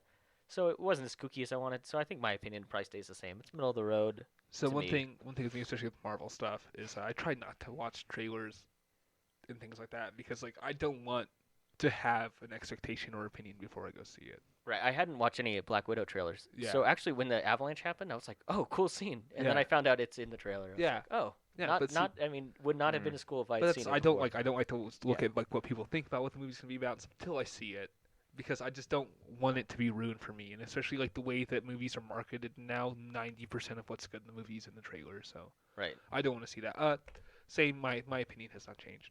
right, okay. Still very much enjoy the show. I know Calvin got a little uptick on this Just one. a tiny Yeah. little bit. Yeah. But yeah, just Yeah, an end tip uptick. Yeah. There we go. Yeah, so from a 0.5 to a 1 because obviously it still has an amazing amount of structural issues that I don't it completely ruins everything for me because it's impossible to suspend my disbelief when you can't even follow your own damn rules. yeah. Which I think this is an underlying problem that's going to happen with the MCU, like you mentioned earlier. And it's very very blatant here, and I think it's become more blatant. And like, either you're going to be a fan and let it go, or you're not. Yeah, And it that's- depends on how deep you want to dive. Because yeah. Yeah. you guys brought up TVAs, policing TVAs, and It's and I just- was like, oh god, I it don't can even go like this s- anymore. Yeah, like, it can go so much into it, and you just have to let it yeah, go. I like mean, this better when I didn't think about it. Right. Which is kind of the basis of Marvel stuff. It's better if you, you just don't can't, think about it too dude, much. Yeah, You know? you just can't. But the thing is, it's like they make it in such a way that like, oh, we did think of everything and Yeah. everything's well planned out. And look at how all of these things are moving together, and like they want you to think that, but it doesn't. And it's so sad that that's the case. Like I would prefer if it were a little bit more self-aware because they know that not all of this stuff fits together. Yeah. No, I get it that. doesn't have to, as long as you're aware of it. Yeah. As long I mean, as, yeah, as exactly. long as If you're the- okay with making the product what not- it is. Yeah, and instead not of like like not us as viewers, but like the showrunners, Yeah. like anybody, like just as long as they're like throwing like weird like you were saying with the time travel with the blue box. Yeah. If they were making like more little jokes like that throughout about Yeah. how like it is goofy or like referencing fan theories about how he cast a projection on Yeah. himself and that's what Thanos Yeah. did. All of that It's great. Yeah. I can totally get behind all of your plot holes then, because you're still like, you understand that this is so complicated that you couldn't possibly keep it all straight. So at least make a little bit light fun out of it. And it's another level of Easter eggs then too. Yeah. Not a plot hole. That's what I focus on then, is that you're calling back to other things that I enjoyed. Yeah. You guys ever see that? I think it's like Cinema Sins or whatever. It's that guy who does like everything wrong with whatever movie. No. Yeah. Dude, and that channel sucks. I'm gonna be very open about that because it points out like plot holes that aren't really plot holes. It's just like things that occur in a movie, and he's like doesn't like it, so he points out this would be riddled with that, Yeah. and that would be terrible. So I just think it's okay to just kind of like It is okay. just kind of enjoy it because, like I said, I didn't not enjoy this. I just think it's kind of right in the middle for me. So you want to move on to what we've been watching lately? Yeah, I do want to do that. Okay. So I just finished a book called Hidden Girl. It's by Ken Liu, and he is similar. Calvin brought it up, and we kind of talked a little bit about it a couple episodes ago. Another author, Ted Chiang, who does speculative fiction, and Speculative sci-fi. speculative sci-fi. That's it. It's And just fiction that's scientific. yeah, well, I guess this is more like maybe speculative fiction then. But anyways, the reason I found this author is because I really like Ted Chiang, and I like looked up similar authors to him. Isn't that literally? You told me that's what you typed into Google. Yeah, that's literally yeah. And then so he has so this is a collection of short stories called The Hidden Girl and others, and then he has another one called like Paper Menagerie and Other Stories, which is really good too. This is just the one I finished most recently, and so he's I believe he's born in China, moved to America. So all of his stories have these kind of like really cool like kind of Asian themes in them, and kind of they take from some of them will take from like ancient like Chinese lore, or it'll be like a Japanese mythology. So like one story will go from like something you'd see in like Crouching Tiger, Hidden Dragon, and then the next story will be about like how artificial intelligence is gonna like destroy the planet, and or like how people are gonna just upload their brains and be a part of like humanity will continue as a part of like a simulation rather than like in physical bodies. And then you'll have another story that's about like kind of a alternate take on like Japanese Americans during World War II, where they were put in like internment camps, and like it's kind of like a it's really cool, like kind of mystical, kind of supernatural story that surrounds that one. But it's just like this really cool like combination of just like widely varying stories, and I would put him like Ted Chiang is top. He's like just one step below that. He's an amazing author. All of his stories were great. I got the audiobook. I mean, I think it's like 15 or 17 hours of fun. I had a lot of fun listening to it. Every story was really good. Ken Liu, The Hidden Girl, and Other Stories. I really recommend that one. Yeah. So I've been watching two things lately that I don't like. I'm just gonna go with one today. I jumped on this train for the show called Manifest, and holy fuck, is it bad, dude? So, it's like one of those shows where every episode leaves you with this cliffhanger, and like I have a problem where I'm like, okay, I need to know what fucking happens now. Right. And so now I'm 3 seasons in, and they just canceled the show. What is it on? It's on Netflix, and then the newest season is on Hulu. NBC What? does. Yeah, NBC does this. So Netflix had just got the rights for the first 2 seasons to stream, and then Hulu does the episodes as they come out weekly. And the season 3 just ended, and they canceled it immediately after it. So the problem I have biggest with the show, besides the fact that it's fucking awful, is there's this little fucking kid in there, and his name is Cal, and I want to punch this fucking kid in the face every time I see him. Every time he opens his mouth. What is the show about? So it's called Manifest because it's about manifest destiny. These people like go into an airplane, and then they like disappear for 5 years and come back in the same plane, and was like, we thought you were dead, and like we got married and started fucking other people, and all this shit, and like that's as one does. and then like and they start having all these visions about how they're supposed to help people, and all of a sudden like the visions aren't good, and like they think they're all gonna die the exact same amount of time they've been gone. All kinds of weird shit. It's got Goku in it. Oh man, the guy who plays Goku. Yeah, Who also plays Steve in Shameless. He's also Shameless, the older brother in War of the Worlds. Yeah, he is. Yeah, Yes, he is. Which huge fan of that movie. But Yeah. So basically, at the end of season 3, they finally get rid of the fucking kid and make him like they're like, okay, this kid sucks, and they get rid of him, and then they cancel the show, and I was like, oh, maybe I'll start liking it. And then they got rid of the one thing that I hated. Well, I mean, I hate the whole thing. But the thing I hated the most, and then they canceled the show, and I'm upset about it. Justin Chatwin is the Goku? character is Goku. Yeah. Okay, and it's Ju- also just got so just so we refer to him as every character he's ever played, Yeah. except by his real name. So. Josh Dallas is the main character of the show. He also plays. He's in the first Thor movie. He plays the guy with the fancy sword. Oh, with the big mustache. Yeah, and then he was in Thor: Dark World for like. Isn't he recast in one of them? So in Thor: Dark World, he's in it for like a very short. Like he's in the casting line, but Zachary Levi takes his character because he had like, Right. issues or something like Yeah, that. I remember there being a thing Yeah. about him. Yeah. But Which, Zach, and then like he knows like that's Shazam. Yeah. when you watch to it me, now. that just it totally ruins the movie that the fencing character was changed. You know. Yeah, I just because can't he was so stand important. that. Yeah, You know? I remember his name even. All right, so I won't watch Manifest. I actually Don't. kind of like when we don't recommend things when we're Yeah. watching because it's like, yeah, maybe shy away from that Yeah. one. Like I think the first episode Calvin was on, he talked about that show Legion. Yeah. It's just supposed to be like really good. Yeah, it's not. And he was like, no, Okay. it's good. And so since then I've never clicked on it. Thank you, Calvin. Yeah, It has like an 8.2 in IMDb. Yeah, maybe if But it that- gets but- better after the first season. But I don't care enough Yeah, to 'cause keep I was- going. I was looking at the ratings like all the superhero shows and like how like I mean they're all Marvel, but well, you got like your Arrow, besides your Flash, and- those ones are very bottom of the list. There's like 1.2. Are they so really? Those Yeah. shows fucking The suck. CW is Yeah. I- I'm not gonna lie, I'm not a fan of them. Those are but like they- the worst shows I've ever seen in my life. Arrow's been on for like 10 years. It's so got canceled like 2 years ago.